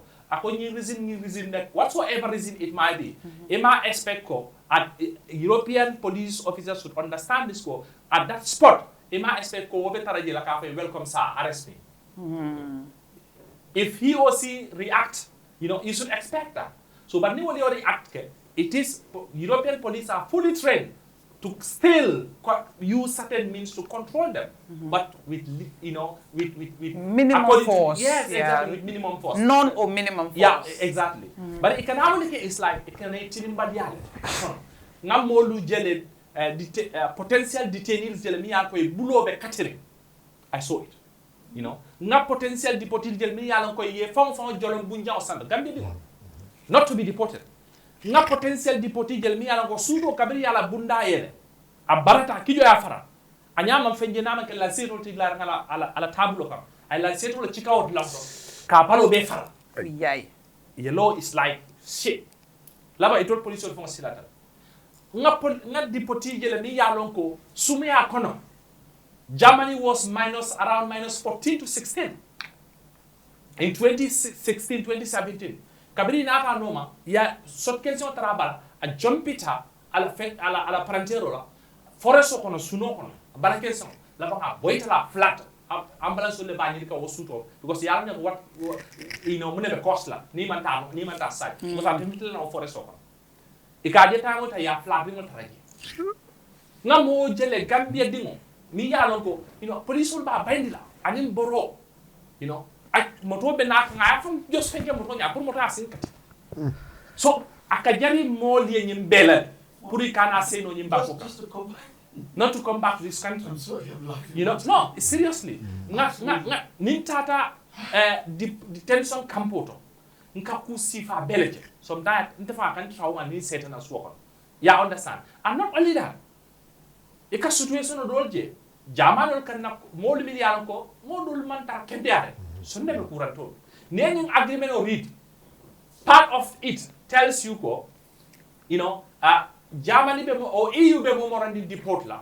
It should be on conditions or better ways of controlling them, and the Gambia government should be informed. Ko carry ila story mu nyine di wara nyinni nyine bela. Danger people should in fact be identified. But Germany or EU can na more ko they are mentally or psychologically they are disturbed. You understand? You also that is why I always blame both Gambia government and the European Union. They contribute part of the society that troubles will be face can beat dollar. Example, I think in 2019 or 20 something, few years ago, a deportee in Brikama, ye bulokota, I remember that a deportee incident. I think they said in Tanka, kill 1 or 2 people in one night. So you be getting in Bangkok, but to me, Germany play part in that, or EU play part in that, and equally our Gambia government. Because according to their so-called agreement, those people who are danger to society or their families, they should be informed. One thing that they should be informed is for the government to take certain measures, preventive measures. Deportation goes with responsibility. Probably now will be told. My secondary responsibility, and partners will responsibility. So these are some of the situations. Conditions na molu ke arrest ni be arrest like a condition on institution to summarize it for you. I mean, sorry, are go they ahead. giving any form? So ni futata jang usually minka ke is like at the airport they're not Gambia government. Let's make that clear. Again, EU la partners sort like Caritas, Diakoni, these are partners organizations in Europe. Miliano, they are also functioning here. So they kind of have certain funding from European Union, okay, or German government. Me aloko ni at the airport, IOM Caritas wale at the airport, not our Gambia government. So ni they gave you card. So please, after a few days, if you want to be know the reintegration support or packages in the Gambia, contact us. There they gave different amounts. Amount system. Some will tell you they gave me 10,000. Some will even say 2,000, 3,000. Some will claim that just last Tuesday, like at a last deportation flight, in just this last Tuesday, there was a deportation flight that landed in this country, but nobody knows about it. Came with a lot of deportees. Okay, so some of them contacted me because I knew they were detained. Prior to Nana, I visited them. So when they arrived, they called me. Anyway. So I asked them some of these questions. At the airport, one of them told me that they gave them for their trip. They gave them $16,000. Caritas gave them each $16,000. Puruyake passport, transport fare to your home. So basically these are some of the things. But there is nothing like coming Kundibale video whatsoever. Which, according to their agreement, Yemen signed, European Union should support Gambia to reintegrate returnees. Yeah, but it's not happening. Was the 11 million earlier we had part of it? Supposedly. Yes, the 11 million euros was part of it, exactly. So it's real that it came to the Gambia. Several packages had come. Yeah, several packages had come. Sometimes we ask too, where are those monies? Where are those packages? Why Gambia government is taking responsibility that it is becoming implemented now? Why take, like, just classical example, last year alone, 12 chartered deportation flight. I'm not talking about normal commercial flight that we are all, some of us have privileged like travel. huge no, flights. You know, chartered deportation flight. Last year alone, 12 landed in this country. This year already, next month on the 15th would be the, I think, the 5th flight for this year alone. So more about deportation of Bekaka rapidly.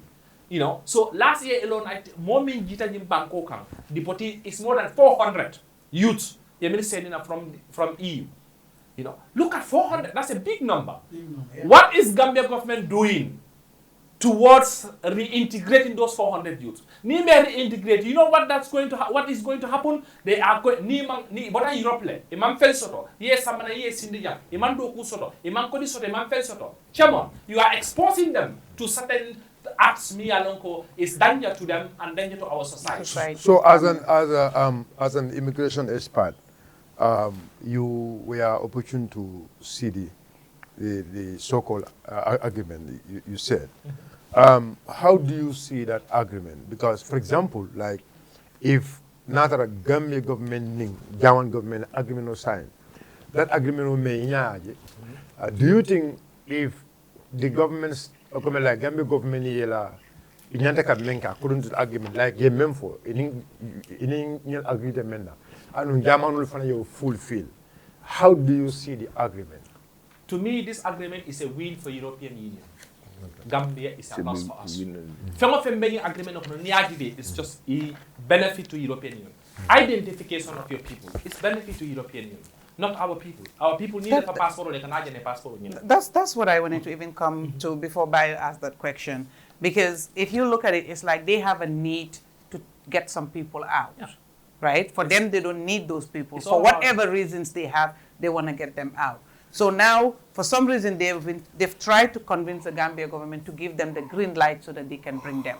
Again, one thing caught my attention here is, like you said, the identification. So, I mean, there are several people in there. You cannot just look at somebody, especially them, us, ñun xamante nañ. Like, mun na xool nit ma ne kii Sénégalais la, kii Nigerian la, kii Sierra Leonean la, you know, from the look or soo waxee. Waaye ñoom di nga wax tey bi ëllëg duñ mën a xam fan nga jógee. You understand? Mënuñoo xam accent bi. Ñun rek a mën a xamante. So I say it's part of the agreement ne, you know, if you have a valid travel document, no consultation is needed. Yeah. They can just bring you. Exactly. Right? But then if you don't have valid travel documents, which means the authorities, the consular or the embassy there would have to issue authorize or whatever. But then again, in the absence of the embassy does not even know you, cannot identify whether you are a Gambian or whatever. You know, in some places, I see they mention about the video call that they do with the immigration office here for them to interview you and then give the green light, oh, this is our, you know, citizen, bring them to the Gambia. So those procedures and processes, according to the agreement, they go through that. So basically, I can say that every flight that comes, our authorities are well informed, they know. But now, why is it that the families, the friends are not informed so that these people, okay, you have exhausted everything else. The Gambia is not helping you stay. They are telling them bring. Now, if they bring you, why can they inform the family? So that these people can be received in dignity, right? Can be received a human being, can be received by a family member to say, hey, you know what? The social support, the psychological support, you know, the moral support to see a loved one. But then, you know, again, you can confirm that or deny it. I've never been there when a deportation flight arrived. But people talk about when they arrive and then they do whatever they need to do, come out, or characters give them whatever money for fare, and that's it. You need to find your way from the airport to wherever you're going. Again, somebody has also said they put them in a bus and take them to a central place like New Orleans, Airport Junction, or Westfield or Traffic Light, or Brikama, you know, those places, and then the rest you have to do it yourself. So, I mean, you can speak to that in terms of the identification Bayo was talking about and this process. The identification part of it, you see, these things, this is not just a mere document. Our people might go roughly with it, but European Union use their experts for their best interests to discuss, negotiate, or probably collaborate with Gambia government to draft this. So it is not like just anybody, okay? So what happened was, this. You see this identification process, one thing is in Europe. You cannot, in fact, not only Europe, it is from the Geneva Convention. From the Geneva Convention, you cannot deport somebody without approving or identifying that individual, without, in fact, informing the state, because the state can say, no, they are not my citizen. Where is the proof? So basically, European Union knows that, and Gambians were doing that before this deal. Gambians, if they know they got no chance of having resident permits in Europe, they clearly stay out of this identification issue. They don't issue their passport, they don't issue their ID cards or whatsoever to the European authorities. But through this deal, it makes it easier for European Union to identify our people. How? This deal clearly gave mandate clearly gave mandate to the Gambian authorities to come to European Union.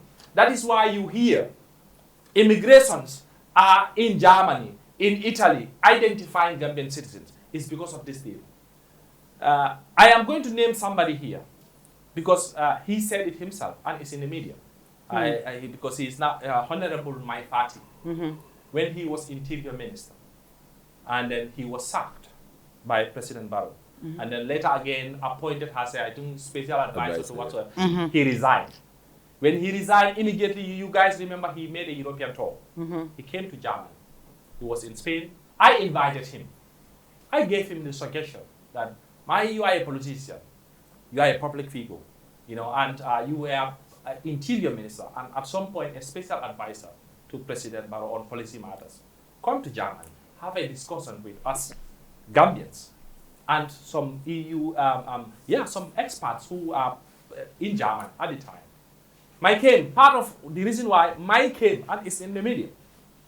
He said he was... Was the trip financed by you all, or it was financed by It was my doing his political... So it was self-financed? Yes. Okay. Okay. So when we invited him there, so what he said was, somebody asked him, you as an interior minister, former interior minister, and special advisor to President Barrow, a former special advisor to President Barrow on, I don't know, policy matters or whatsoever.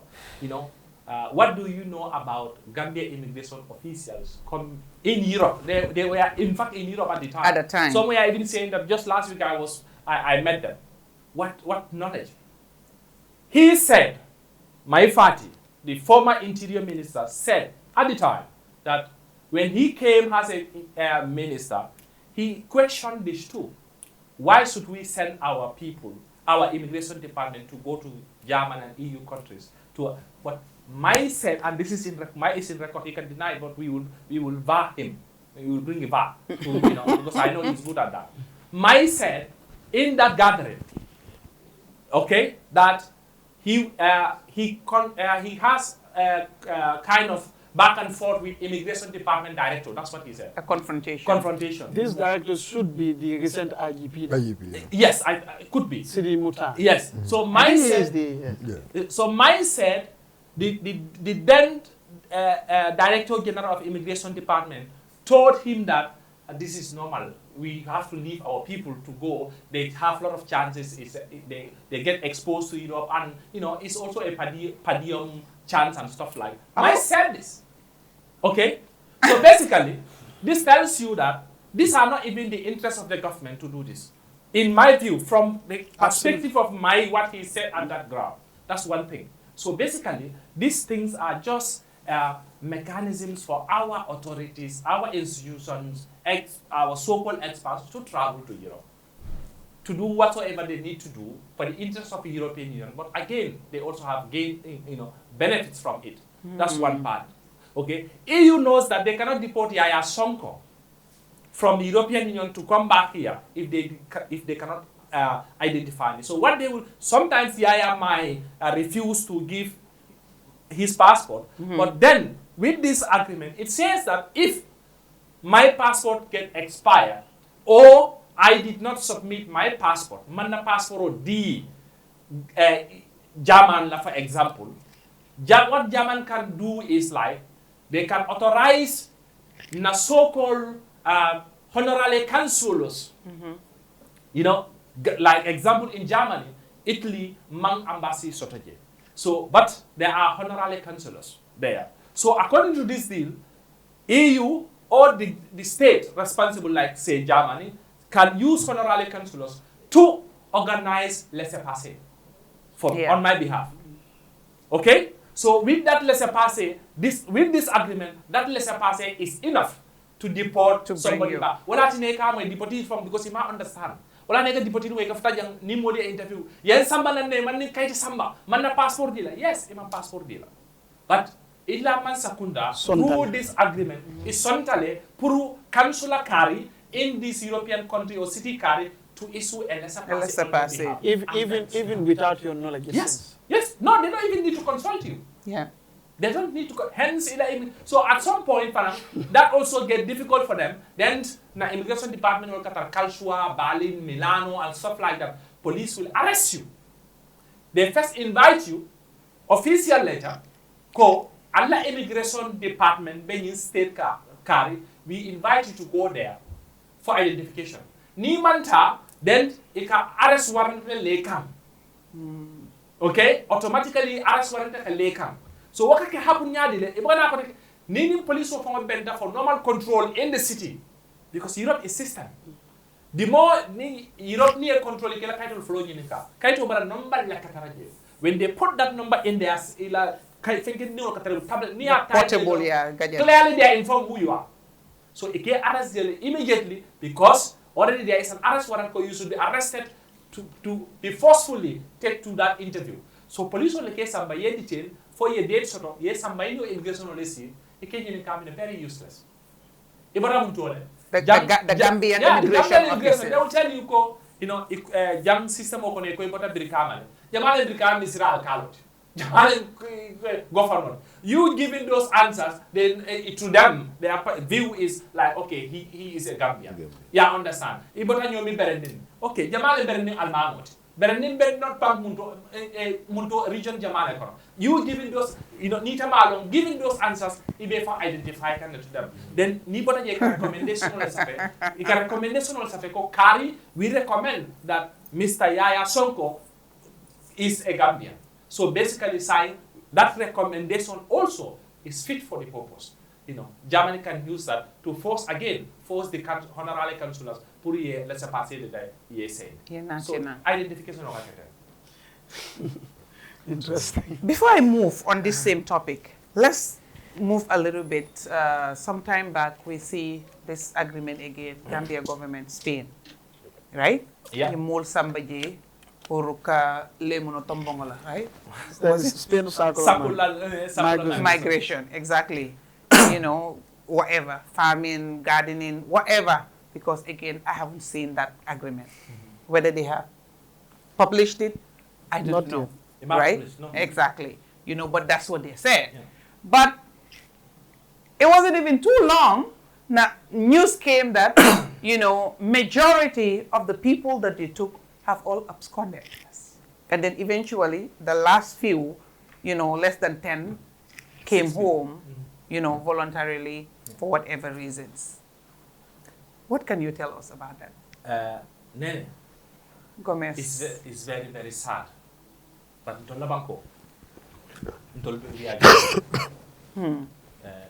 look, if Gambia is a serious government, and I don't care what the minister and his technocrats think about me, but if Gambia is a serious government, billahi, wallahi, tallahi, the former minister of trade, Abe resign. If Gambia is a serious country, former minister of trade, Anyantala resign. It's a total mess and failure. Sakula migration. A press conference, I like technocrats or something, as usual, to defend the cause, to defend their whatsoever Yeminke. They will never take responsibility. Nimbanko molbuka some responsibility ta. Near mistake okay. Ye error soto. Take responsibility boldly. Try to rectify it so that other institutions will next time nabekela. If I've heard career ye maloso again, but na time. But nimbanko molbuka responsibility ta. To come back to your question, Gambia, Spain, Gambia, the moment in deal. In fact, Gambia, Mursani are the last country to benefit from this deal. Morocco, Senegal, and other countries, African countries, have been benefiting from this. Morocco, this year alone, more than thousands people already moved through circular migration to Spain. Senegal, currently, hundreds of Senegalese are in Spain for circular migration. You can name countries. You know why? Was ilaman sakunda lialu ne kaminke. Femo fe nimman sakunda bakela. You don't just need to do it for political name or ka minister kari promote or ka mansa kari promote. You have to do it based on best international practices, based on researches. I will continue to repeat this. They said they don't need research to do this. We don't need any research to do this. We don't need any consultation to do this. But that's why they fail. Because they are using their whatsoever opinion, knowledge, or whatsoever is wrong. From the get-go, Gambia government, kabiri dilo announced or signed when Spain that was end of 2024, basically. So kabiri dilo sign. Other countries it's like they do thorough research, consultations, pay experts, because you want dilo nye continue. You want ila molu kata je suffer. You want ila molia understand what is the purpose of this. That's why you need a research. That's why you need a consultation.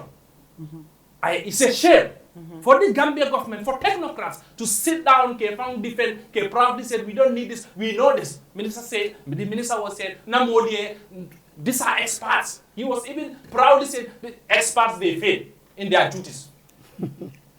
I'm not an expert, but today I will tell them they fail as experts. Absolutely. Look, from the get-go, it is clear from that deal, from the starting, from the inception. Now, I published it in newspapers. In fact, I advised them. I had a conversation with senior Gambia government authorities who are part and parcel of this program. I advised them. Now, Mala Tanta is going to mess up. Because Gambia, you need to know your people. Gambia funding KBL after Katamon, and any cameraman on media. Give them chance, you think they will come back. That's the reality. Gambia funding KBL after Katamon.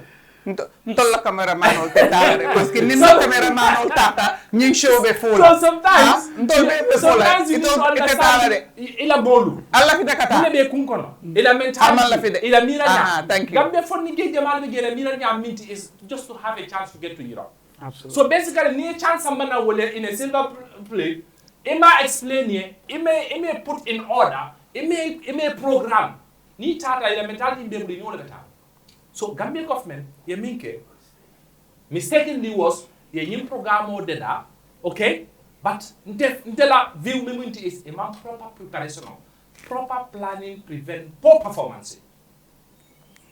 Imam plan, wala tina de fail. Ni inyanta kaminkenu. Ela recruiting, jani ka recruiting fong okay. My view was na for 11. Minister of Trade, I spoke to them. Alta Spain follow. This farmer soul or company soul, they are interested in this deal. Has the government send people, delegation, meet them, observe, go there, you are our experts, see the situation, condition. Now, yeah? That the leader of this team, their leader spoke to, I think, Jara, and he said that he will for year, and it will happen that it's like Imansoto. Ni itata nunje. If I farm soluje, yo doku conditional and stuff like that. The environment, probably they can put one and one together. Ni natanang, they can use those things to advise them. That's one part of it. Okay? Jump from auto. They are supposed to be more sensitization. Not only because of becoming recruit, but in fact their family need to know. Ko nyimu sakula migration na mo nyenta ala kana. Asekero ndanga ta ala kana. And in the Futan Koto Mamu Ablaye ko la ko nyefete ma le mintu sohor. Ni setana. Of course men koto lok mo and these are some of the things that happen. In reality, we need to know our people. We need to know the society we are living. But you just take this as a joke to me. Whatsoever they want to make name, a roster, whatsoever. I think 39 people.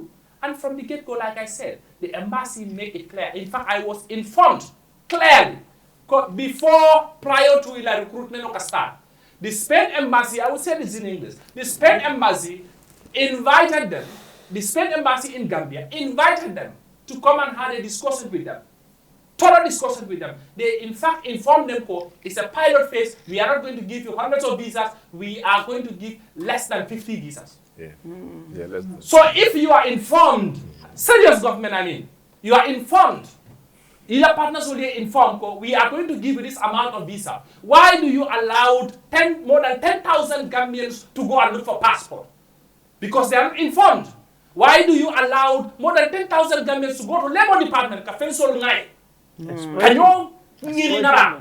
You are exploiting our youth. And you remember, some of them had to pay for the forms. We saw exactly. the news somewhere paying when I 50,000, 250,000 to have access and possibly. Remember, what more mean Kawoke? These are agencies. Many of them, they are approved by the Ministry of Trade. Absolutely, yes. They have license to operate in this country. So basically, there are so many failures from the get-go.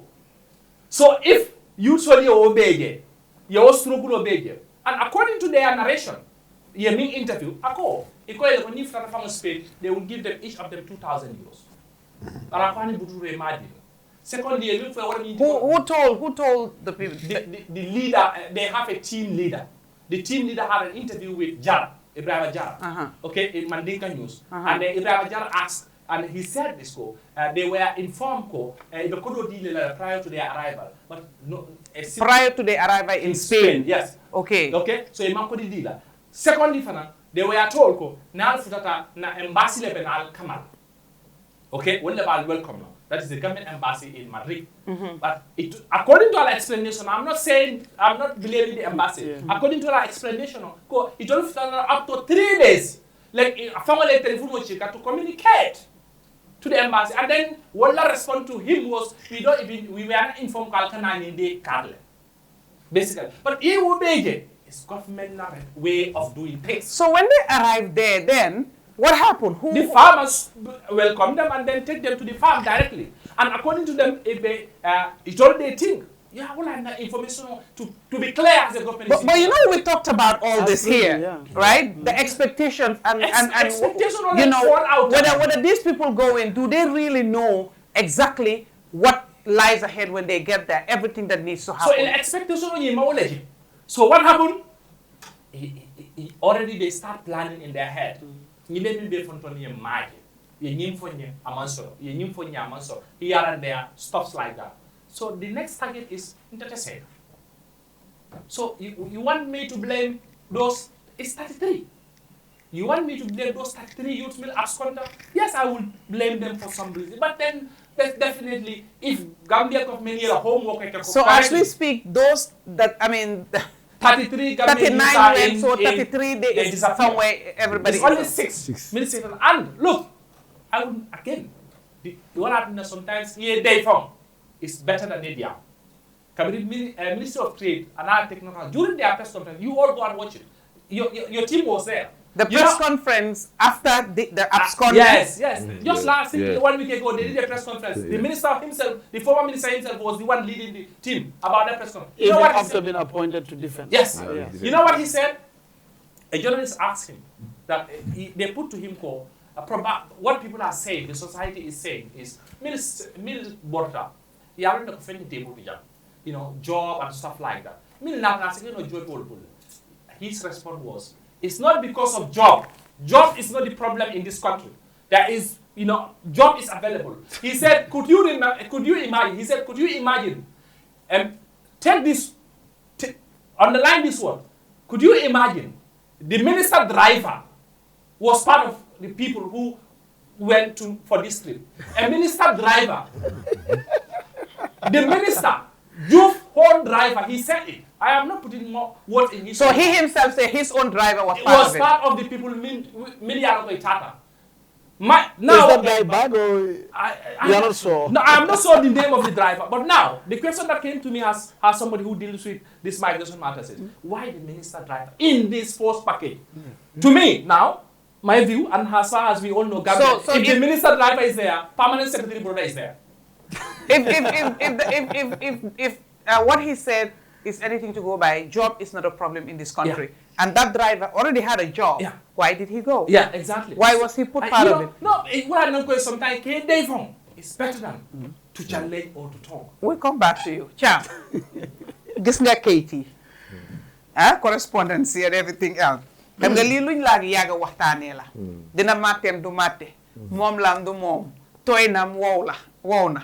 Waaye now am nañ koo xam ne mu ngi liggéey directly with these people, you know, the affected people, the people to be detained, to be returned, the ones that are currently detained and everything else. Ba pare di jokkalante ak government si foofu ak fii nii déglu nañ luñ wax.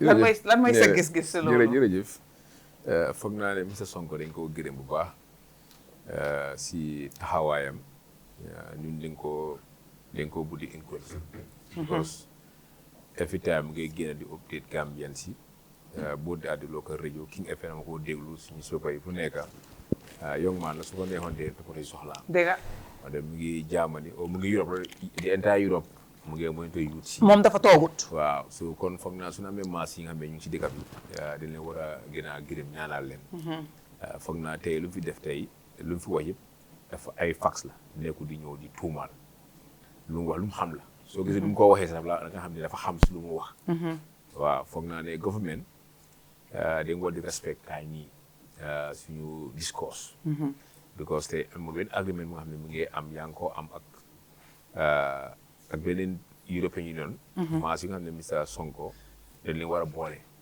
even suñu am task force committee sax dañ si war a bokk right ñu boole leen si ministre bi kon paquet yi su amee moom tam mu xelaatam so arrivé dee foog naa ne moom bëggut gof paquet bi fiil bëgga lu nga xam ne bëgga na mu am di am ku nekk di sa boppa so because moom soo xoolee lu mu waxee sax laa woon ne kontaan si waaye lu ma gën a jaaxal mooy agreement bu nga xam ne yow dañ ko sign ñu ne waruñ ko disclose since 2018 loolu après ñu ne Gambie bu ees leen wax yëpp dafa war a leer président Barrow bëggul leen dem loolu la day wax fu nekk so tey suñu amee gouvernement xam ne yow nga ne da nga sign agreement pour ñu war a issa doomi réew si beneen si bitim réew di ko issa dëkka ñu ko sign nga ne yow ñu da nga am pour protect gars yi protect bi du yàgga bëgg nu mu yàgga da nga génn government beneen government mooy ñëw so ku nekk dina xam kan moo ko sign ak lu tax nga sign ko waaye foog naa tey si nekkee ne tey government yi bëgg a transparency any agreement bi yaa ngi ko war a am dafa war a jaar si assemblée bi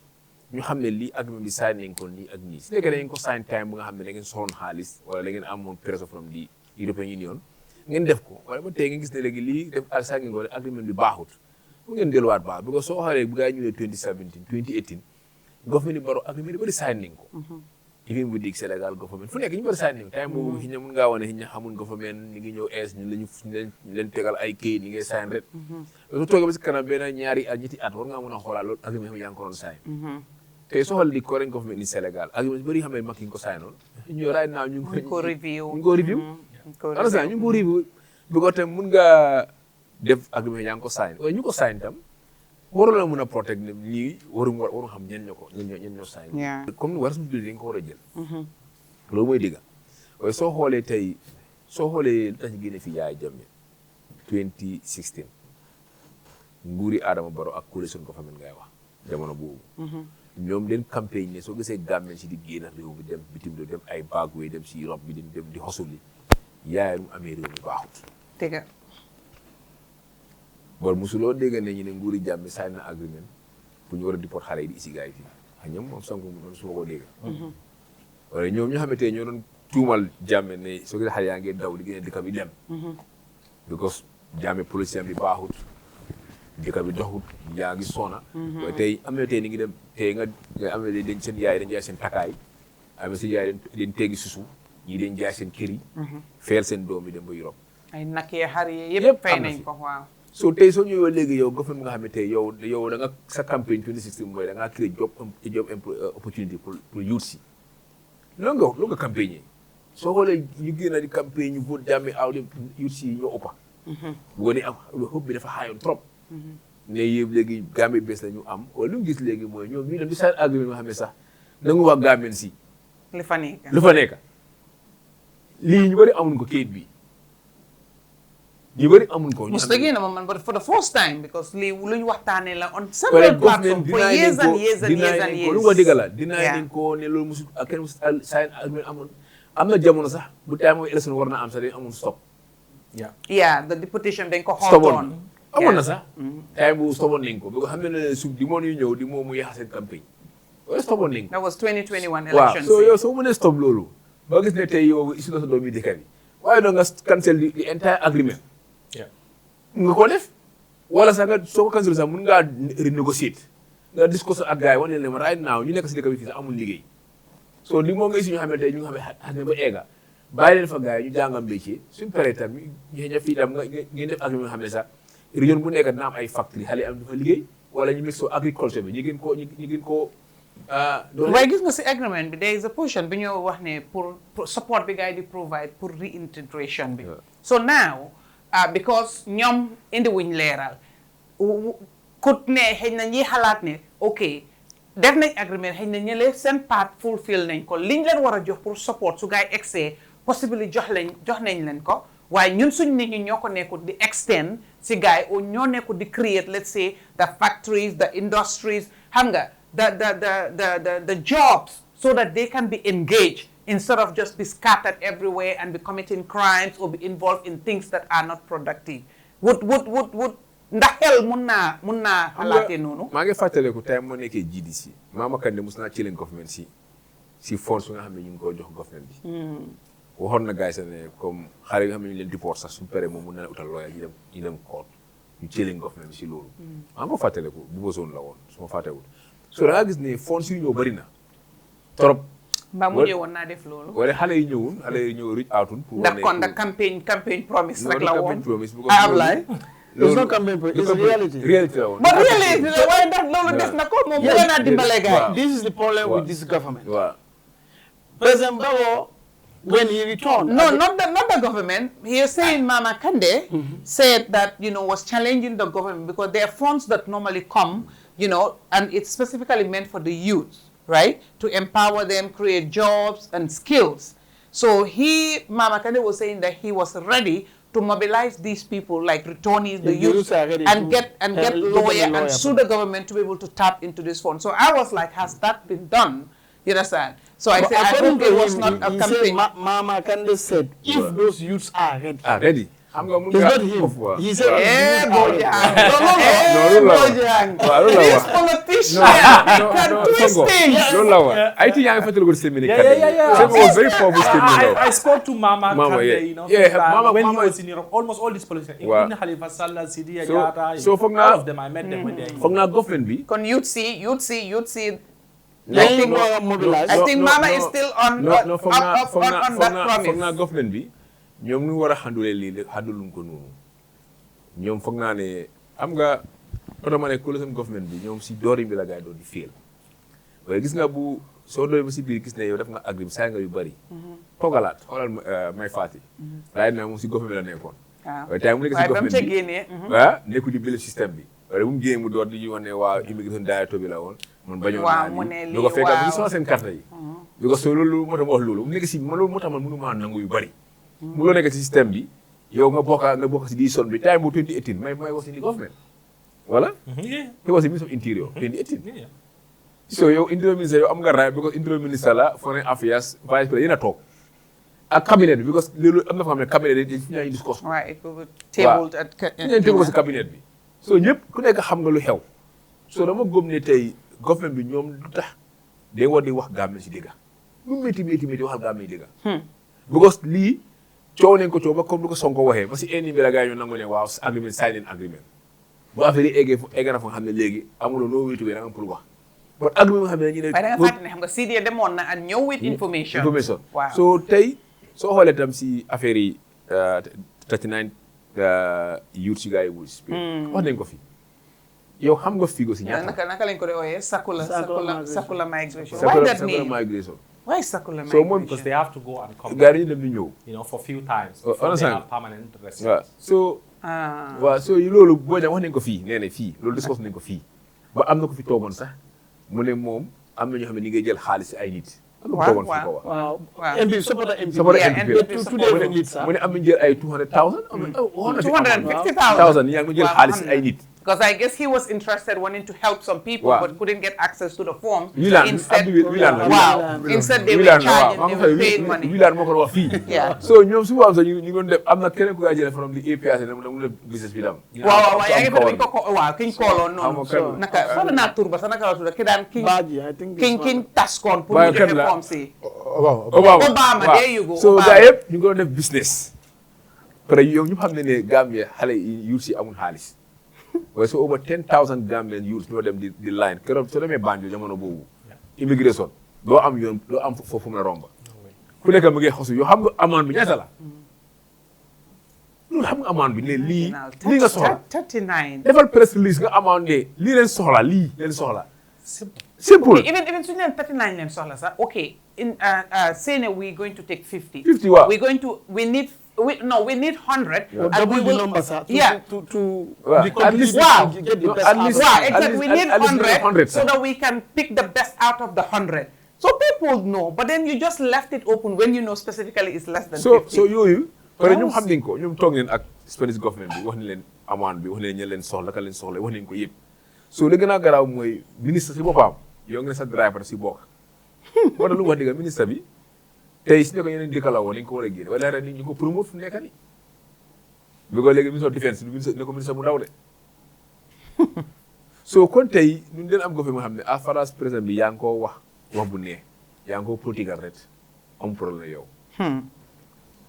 boo tey yow nga jël nit yóbbu leen ba Spain sa ambassadeur yi ñëwul si airport bi staff of di ambassadeur ñëwul kenn ñëwul receive ñooñu si lañ jëloon tey ñu kidnap leen jaay leen sax kana ko xam doo ko baale wuti loolu mën naa nekk ñu wàcc aspiré ñu leen kidnap yóbbu leen rek dem jaay leen jërëjëf Thiam affaire la de jërëjëf Bojang affaire bi discuss nañ ko fii nii absolutely naka Sakula migration Sakula right Sakula migration moo tax ñu square migrate nañ leen they've gone into the four corners of Spain we've had him. It's confirmed. Those people, 33, have absconded. Again, we've seen. You've read it. The contract which was denied, and obviously we know there is a contract, and at least the contents of the contract, which, I mean, to me, it's more favorable to the European Union than our people that are coming and the Gambia government.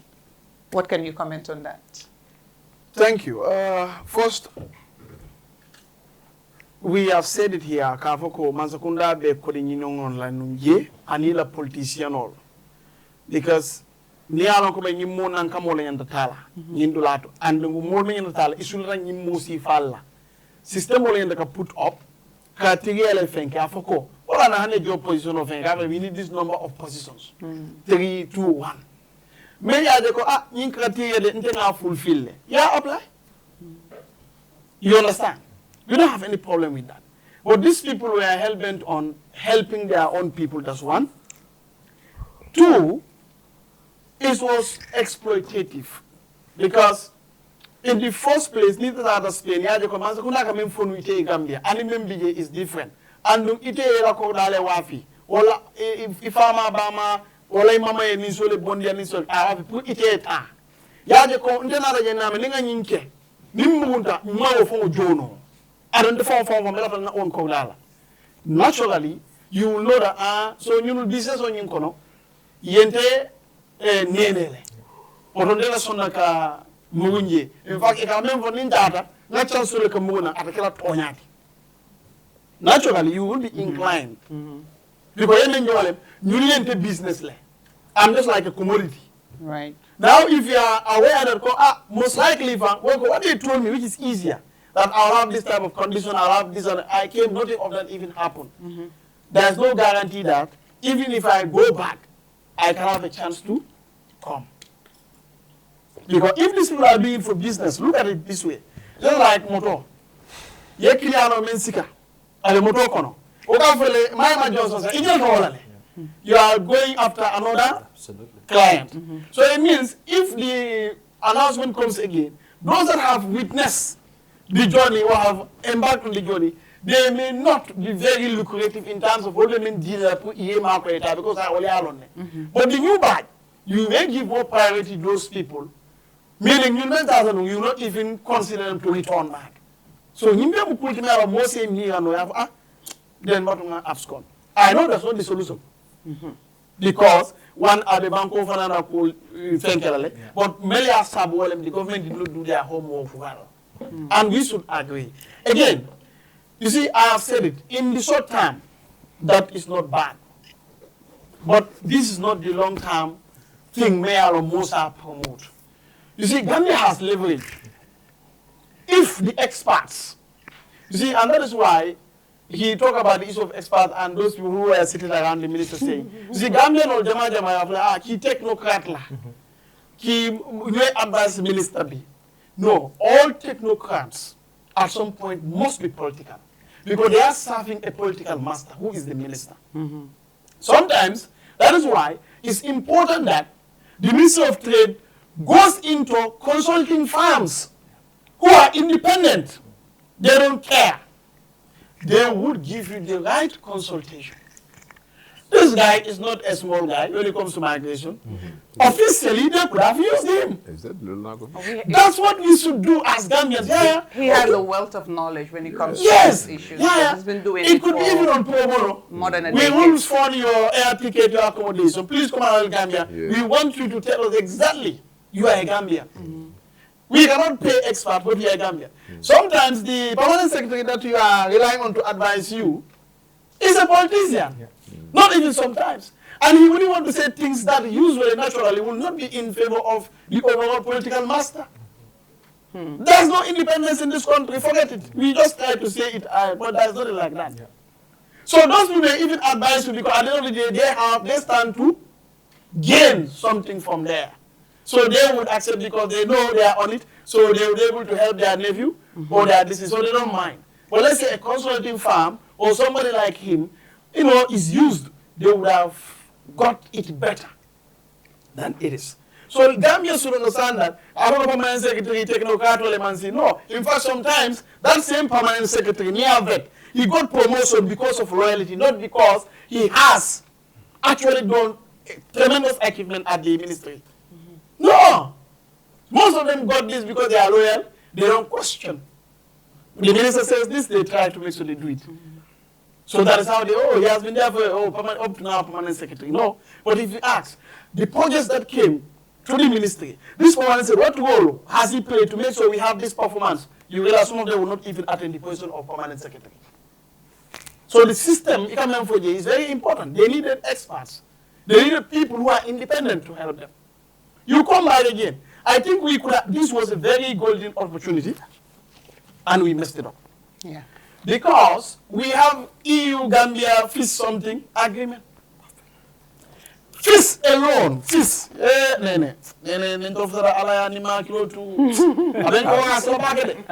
you know that what God has given Gambia in terms of our aquatic natural resources alone could have made this country sustainable for centuries to come. What we have alone in our aquatic, landscape. What are we doing that? The sun alone that we have could have generated electricity for some country if we know what we are doing. So you see, there is no complaint. That's why when people tell people Gambia resources shortage. In fact, ministers and even sometimes the president, they are not telling you the truth. It's not to go. Gambia are so many. Hey,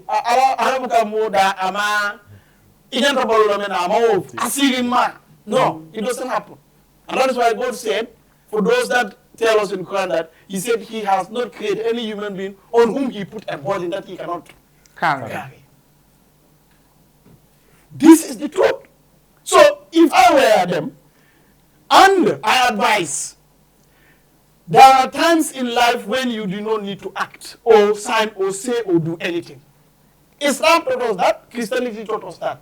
Like if you're angry, if you're happy, if you are in a position of vulnerability, you don't act, you don't sign. You don't. You don't make decisions. Our coalition or politicians should understand, when you come to government, give yourself space before you begin into signing. These experts, they are very final. They will come with tender with things. When you just came in, now you are hungry. 30 years you have been a politician. You are on people supporting you and all that. Exactly. They'll come with fat things for you. Before you know, you have already appended. And you are tied. That's what happened. And if they know you are mumu, hey, problem now. Yes, now, if they know this guy. I don't cut you short. EU expert who was part of this this league told me that he was surprised that within a span of few weeks, Gambia government signed this. This is it. After, I guess the surprise came from they followed this for so many years. For them have been doing this for many years. For years. Trying to even trap Jammeh. And they could not. blinked. Yeah. So then to come coalition 2016 and the new government. When the new said within weeks. Within weeks. They were able to get But this. is that not what I told people well before you even know me? Yeah. I told some of my students, I say, see, why is EU offering to protect our president? The coalition time. Oh, you know, Jammeh is going to kill him. I said, okay, fine, understood. But then, I can tell you this, there is nothing called altruism or altruism. As in, you do things just for the sake of doing them. No. Sometimes even God, you can question. Yes, there is some direct or indirect whatever to it.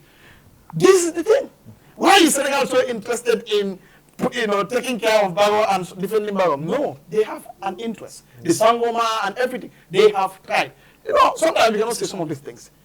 I am from Kanfenda, and you can only go to Kanilai if you use my village.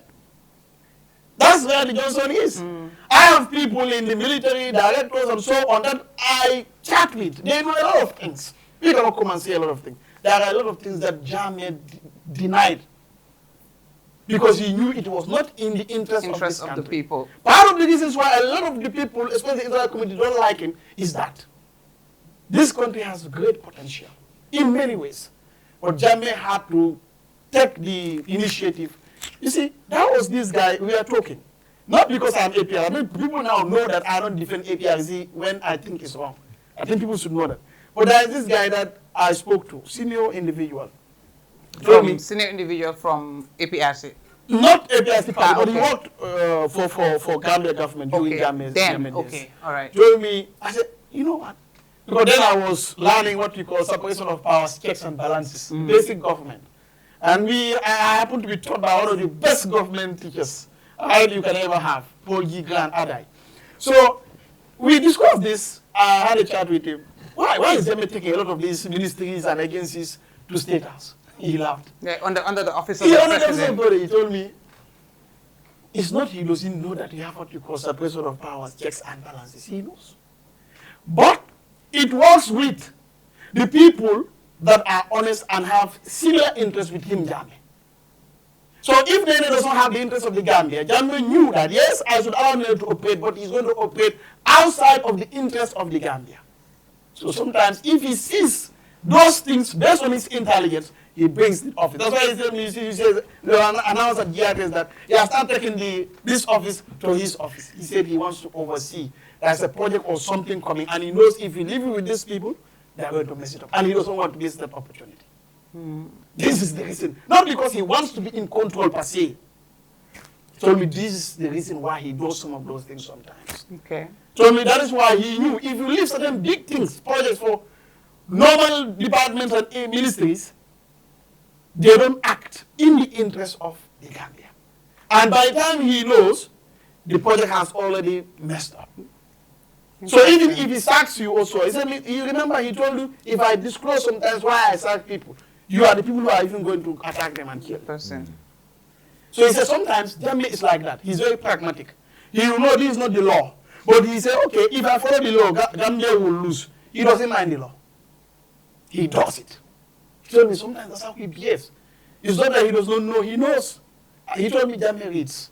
But it still doesn't make it legal. Yeah, it doesn't make it legal. No. Okay. I'm just telling you that Yeah, what he told me is, he acts based on the nature of the Gambian. He does not act based on the law most times. He told me Jammeh reads. He said, if you know Jammeh, he reads a lot. And that's why he improved. But sometimes he doesn't mind. He thinks this is theory, what is practicable in the interest of the Gambia, he will do that. He told me sometimes, I had a chat with him and he said, sometimes I do things because I say, okay, yeah, the law says this, but what is it going to be in terms of Gambians benefiting and in terms of me and my God? So sometimes he asks, oh, okay, if I do this is good and I think it's better, so he will do it. So not that he does not know. He told me sometimes that those things happen if you're a leader, but you cannot know if you're outside. But to come to the point, for people to understand. Yeah, that's what I was saying. Coming back to come to the point is, if you don't want Gambians in Germany because of their criminal record, or let's say they are doing certain things that you don't like, so you want me to be the deposit place, the mallet. So before I take, mallet can be turned into something useful. Exactly. So I'll say, okay, you know what? First, we have to look at this properly. These Gambians, what is their skill? Do they have a skill? If they have a skill, how do we make sure they are trained and adjusted? How do we identify these people? What potential they have if they come back to the Gambia? In terms of the trade they learn, in terms of what they this thing. What is their financial standing? What businesses can they do if they come? What addition can they bring to the Gambia? How can we make them useful now that they are no more useful as per the German or whatever the European Union standard? Then tell the EU experts to identify that with your team. Know all the dangers, make a kind of a SWOT analysis, the strengths, the weaknesses, opportunities, threats, and so on. Then you know, oh, Yahya, if Yahya comes, he's in Germany, this is his weakness, but he has a strength in this area. Look at that, experts, and say, okay, what support mechanism could be there for Yahya? When he comes back, he would go and enroll into that. readily waiting. Readily waiting. Yeah. But you cannot dump, things like that on us. So they host it. Yeah. This could have been an opportunity where we have factories. Okay, Germany, you people, you Audi, BMW, and okay, now you know what? West Africa, Gambia is situated in a very strategic position. Distribution, okay. Now, Mercedes-Benz, officially, you will have to have your assembling plant. So that if these people come, they go there. Maybe have trained mechanics that, that wouldn't be Some our of them issue are right in here. fact qualified, trained. This is it. Some of them will be in their 3 years professional training programs before being deported. With German skills, I mean. Yeah, how do we tap into that? Yeah. It's an opportunity for us. What he is saying, I don't cut you. If you follow this migration trend, Rwanda, I was speaking to one migration expert. He visited Rwanda prior to UK signed a deal with Rwanda to deport Africans to Rwanda. Yeah. And when he came back, he's a German expert. Rwandans or Africans? Africans. Africans. Okay. Yeah, that's what that Paul was the Kagame, deal. yeah. Paul Kagame signed that deal. Okay? Paul Kagame went for 3 reasons. And part of, among these 3, 2 are very key, for our case example. That is, Paul Kagame understand that UK, the Prime Minister then might not even succeed come next election cycle. That's one. 2, Paul Kagame put a theory that, okay, these are Africans, which, they have been living in UK for, if you look their records, according to the theory they sent to the government, the reason, okay, some of them are living in UK for 10 years, 15 years, and they will never be documented. But to Paul Kagame and his experts, these are Africans, which, they already learn a lot of skills in UK. Absolutely. Let's allow them to come. Now, he used experts that what they are going to do as a country, they're going to profile deportees. Yeah, they profile them and know. You will profile each of these deportees that we will receive. In fact, this program never happened because change of government came. I think this new government said, no, we are going to of this. They went to court and then, the court said that, no, they cannot send people to Rwanda based on reason, so and so. But look, Rwanda I guess it's based on their own interest also, because if they send them, it's like they're going to... Rwanda won big from that deal. Absolutely. They even asked Paul Kagame to give them part of it. And he said no. Never. I'm not giving them a single dime back. So, is it okay if I move? Have you access? Yes, okay. Yeah, almost 7 o'clock. Bayo, ye kachala moile. I mean, his submission and also our co-panelists in terms of this agreement. and also the circular migration that it's confirmed that it is failed now. You know, people have absconded, the remaining are back. So we can say that there wouldn't be a repeat of it, right, of it right now, since, like you say, from the inception, they told them that it's a pilot, and if it goes well, then hopefully we will continue. Otherwise, possibly it will then. Okay, anyway, I had everyone's number, but like I said, yeah, you know, I mean, thanks for all what you're doing for the Gambians. Gambian, keep doing it. I mean, make sure you stand by it. Because Tonya don't have a deportation from 2018 because my understanding, according to the letter, that this agreement was signed on the 4th of May, 2018. Yeah. That's what the request now on the 4th of May, 2018, assigned the wall. You letter signed the wall. But Najele, Masakundama, Akoni Molma, Masakundama, and Molma. Okay. Molma Yin Carol Kekang. And I believe after this publication of this, Jama will look at it. Jumale assign. Ajama will look at Jumale assign. But one thing is very clear.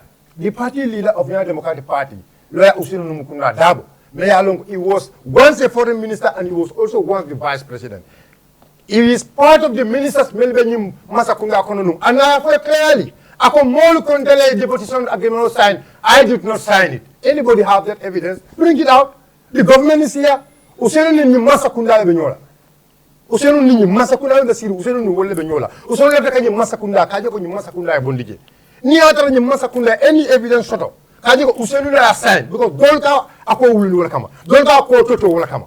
But to be clear, Useni Afo is one of the ministers Alonga Hanjak, Kafindi, Kafoko. The deportation agreement no make Kafo, Usenu Dabo ma sign. We don't know Jumala sign, for foreign minister last sign, for vice president last sign, for the UN Gambia representative of the UN. Because I also see there a permanent committee, a permanent representative committee.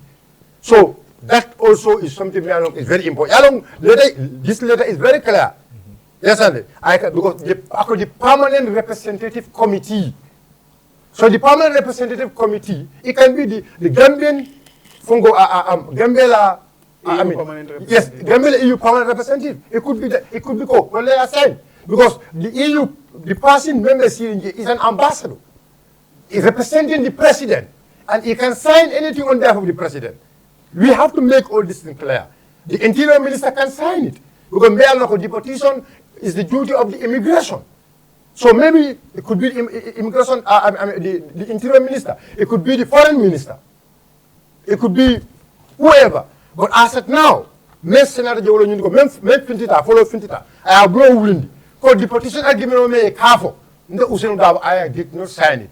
Okay, maybe Mayor Senator it could be the agreement, like you said. Because as you know, especially there are some certain agreements. If you have to blow those, agreement, you understand? When you don't if you come to government, those countries will be scared to sign any form of agreement with you. These are things we need to understand very well. But Gambia government need to understand one thing. We understand after this signing of agreement, there was a project, a youth project. Youth empowerment project. Youth empowerment project. Yep. That was a YEP project. And that YEP project, you couldn't be. And during those days, there were some of the returnees, some of the returnees. It's a Masimul say, Karala Masimul, Dolu Motolu, they were joining with IOM. They were doing that from Queensland. So monies were coming. But I want to say one thing also. You see, Yahya Jembe, you can say all what to Yahya Jembe. This migration code, I remember, I don't know whether it's Spain or Italy. You understand? Before doing any deportation. Yahya Jembe had a demand for the land. And one of the demands was that to upgrade GTTI. I remember whether it's Italian government or the Spanish government, they built GTTI Komaje. The building was built by one of these countries. Look, we have to, we need to develop skills. We need to give skills to our people. You understand? So all these were things, they were conditions there Gambian libe no kuru karala. So ni Jambe bota new government nata, new government ni agreement or sign. One of the agreement, after there will be financial support. Yeah. Now, this government should be bold enough also to tell us the amount of money, because we all know during those days, EU have given a lot of money to Gambians. Yeah. But not only that, Gambia government also signed a fishing agreement with EU. Yeah. And every agreement, there should be a win-win situation. Yeah. So all these are agreements.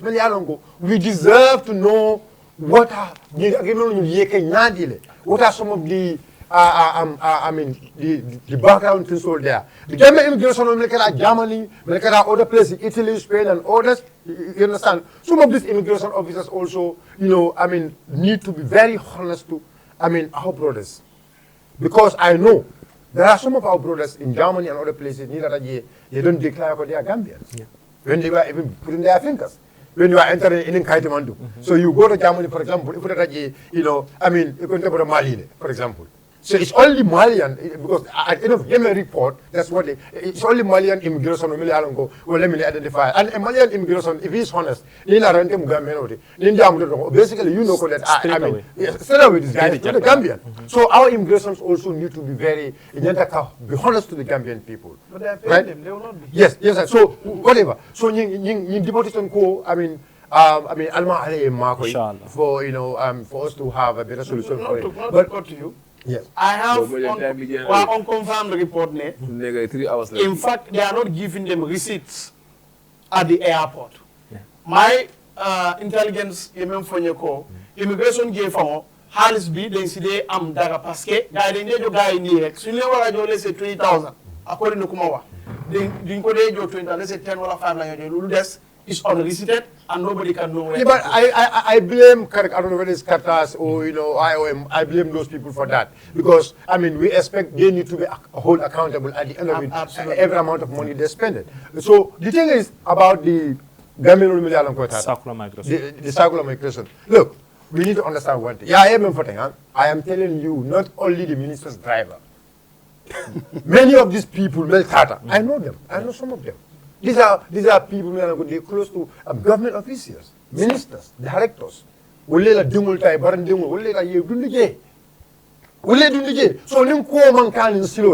do you expect? Yeah. And one thing is very clear. This government needs to understand that they should go for side studies, like you said. Ground studies, but one of the most important things that I want you to documentation is a 4-year agreement. One thing. It's not just come inside visa later on, they can able to get into the flight and go. No! There are some responsibilities in the agreement. You need to come so secure. That's why we have Gambian embassy in Spain.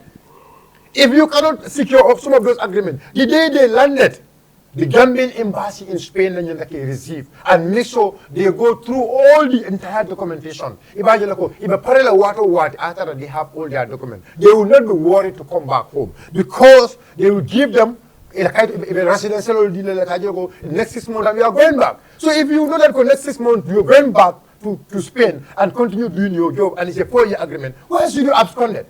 You already work money, you have money. You can come home, you can come home here and enjoy it with your family. Another 6 months, at the end of it, you will be, you can change your status and you can even get a citizenship. So all these are things needed all the countries also. And this circular migration is not only Gambia. Africa, exactly. Go to Philippines, go to India, go to other places. If you go to Canada, they go for them. Yeah.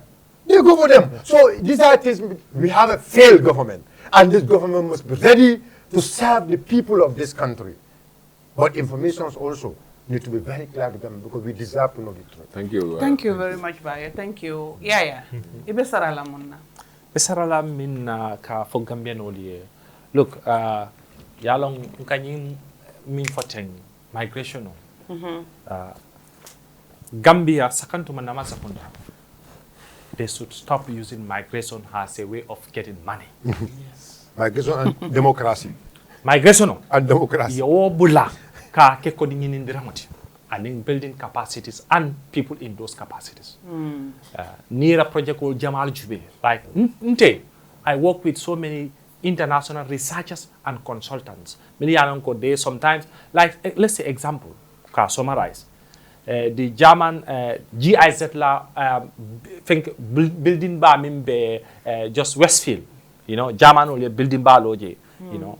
When German was designing this project, the consultant Mingjo, German consultant Mingjo, to do consultancy prior to think of foundation of Kumasi work with me at some point for months, almost every week. Video call totally was taking my view in those days. So, but they wanted to put their things in order. But in Tola Banko Molu, ikamine from study ni expert will be there or you have access to certain information. Ikamine the Gambia project will need design on migration matters. Let's say if they are seeking funding of 1 million for just example. Ikamine je ka project ko draw nyami 800,000 would be spent on capacity building, workshops, seminars, research, this and this. It can near Korsi Bucket, maybe 200,000 will cater to the benefits that are the youth. How can narrative and things change in this country? Absolutely. Let's stop using migration as a means of getting money. Absolutely. Let's be realistic and understand. Migration works for countries. Migration has a government, has people, we need to take it responsibility. Hey, we need migration. Namol Fayetama, because the basic human rights in this country, health, education, name them. Basically, they have to go and search certain things. So migration is a chance.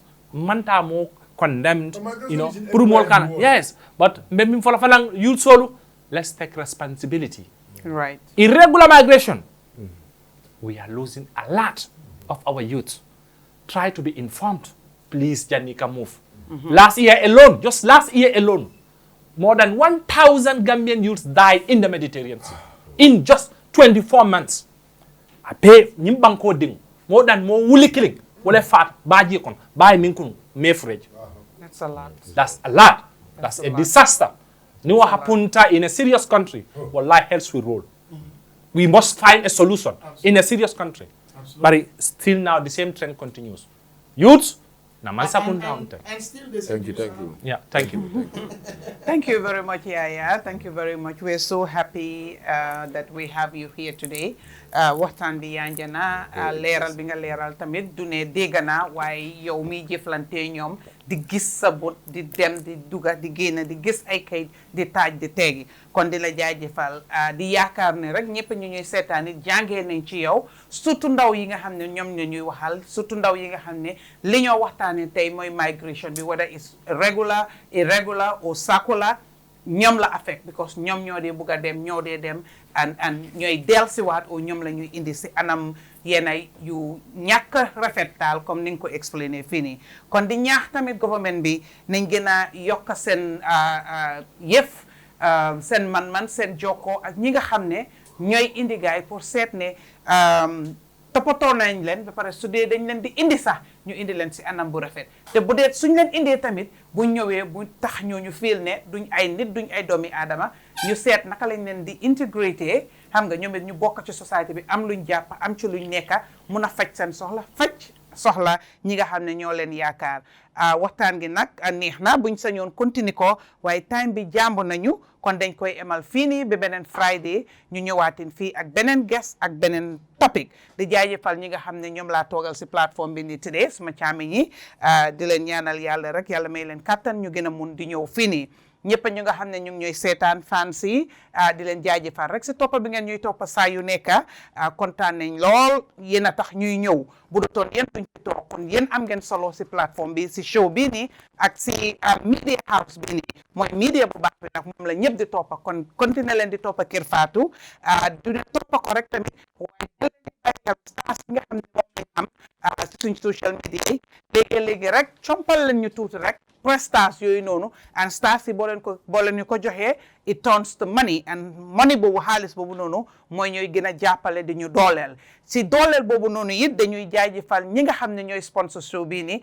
ñooy dooleel show bii nii ñuy cee jaajëfal APS ñi nga xam ne ñoom ci yëfi xaalis la ñuy yëngu ay seen xaalis yónnee xaalis wécci xaalis pour yombal ko nag askan bi li gaay def mooy dañ am ay wallet boo xam ne mun nga see jënda ticket mun nga see jënda cash power mun ngaa jënda crédit mun ngaa fay yu bari yi nga xam ne ay taxi yooyu noonu yëpp soo amee sa APS wallet bi mun ngaa ñàkk jëflante cash xaalis APS wallet bi ngay use mu yombal lool ba pare safe na secure na easy na soo ko amee sa téléphone bi rek yow doo defati dara dugal xaalis rek ngay def di fay lépp li nga xam ne moom nga war a fay ci képp ki nga xam ne am na APS ak yooyu noonu kon ñuy ñaax ñëpp nag download la APS wallet bi pour yombal seen jëflante yombal seen joxewante xaalis yombal seen jënd ak jaay keneen ku ñuy jaajëfal mooy Kër Finder ñoom li ñuy def mooy jaay jënd samp kër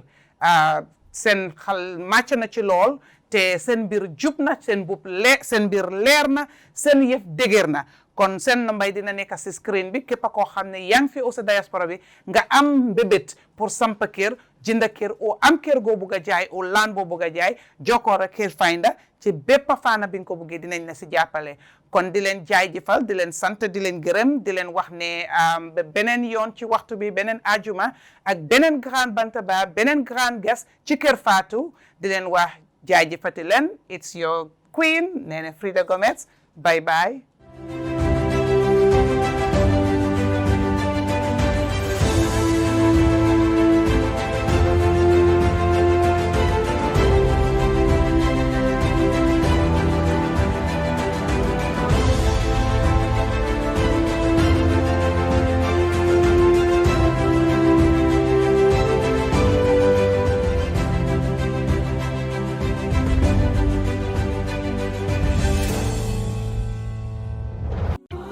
Welcome to Care Madam Sanya, bottom Sweden.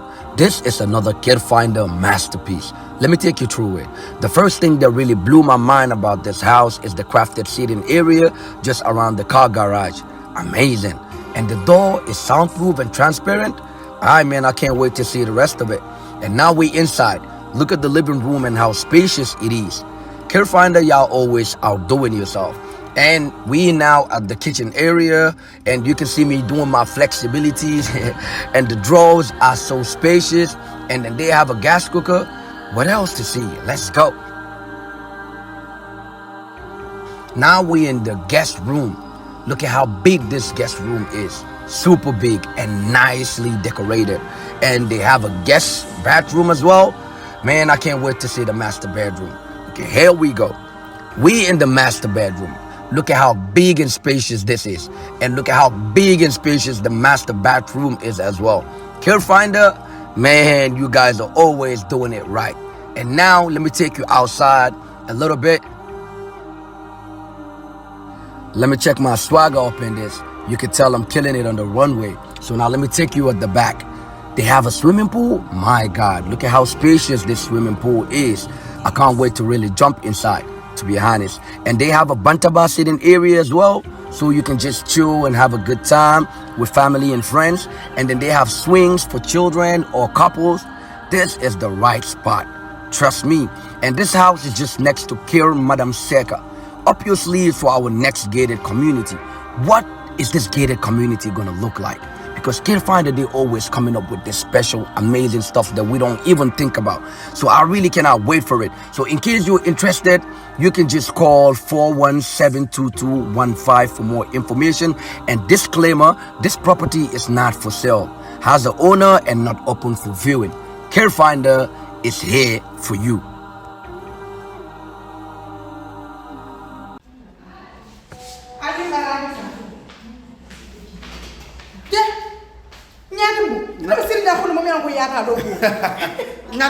Ñatimbo ntemu APS leti ndemu APS leti APS Gambia le mu APS ti katum APS is 100% Gambian bari ñatimbo te ku furi mbala kentala ni ke ñatimbo ndari taba futu wola at least ya fonte ko APS min kullo balbi ji imo fam fonya fon ka fanyo ko ibina do ibodo ko APS jam fane mo fana fonya nyati mbo yo min fo yenta sija ndanga moyro ko APS wallet isa ko do kino min tata fa wuli muan ime charge fenna wala nta sindi jam ako nyati mbo nko ko kabo transuto kata wala fo wuli muan ite fenne jola womu zero file bitun kabo wo 20,000 la ka sele sal eke tamuna eke charge mun fa abuka fensi oui 1% da malam ngati wota yara gamen no be nyanta wala kana APS wala tele mobile ko do ki ibadi ngol yaje ni APS kabrin nan credit ko to bari min kum mayata be wala fa mo kas pawat ni suto be during suto be dibiding abe tema biti kol sonda ila APS mobile lo sika ni asika to ya safe da men ko fen ko atondi nawek ha ni oto je nyamen do tachi ama ni ama do abanta ila kas power isa hawasima ajibe free joriti je oto mbade ngameno albe sito wulle fisiyata alnaleta APS wallet yela la mobile ko APS wallet nyaata doro barin ko do nim fata do so kon to dañu be fo no le mol ñala jam nim fata do so kon ba fo le basi ti jembita ndo register jede kadu sa APS 100% namuti APS 100% Gambia 100%.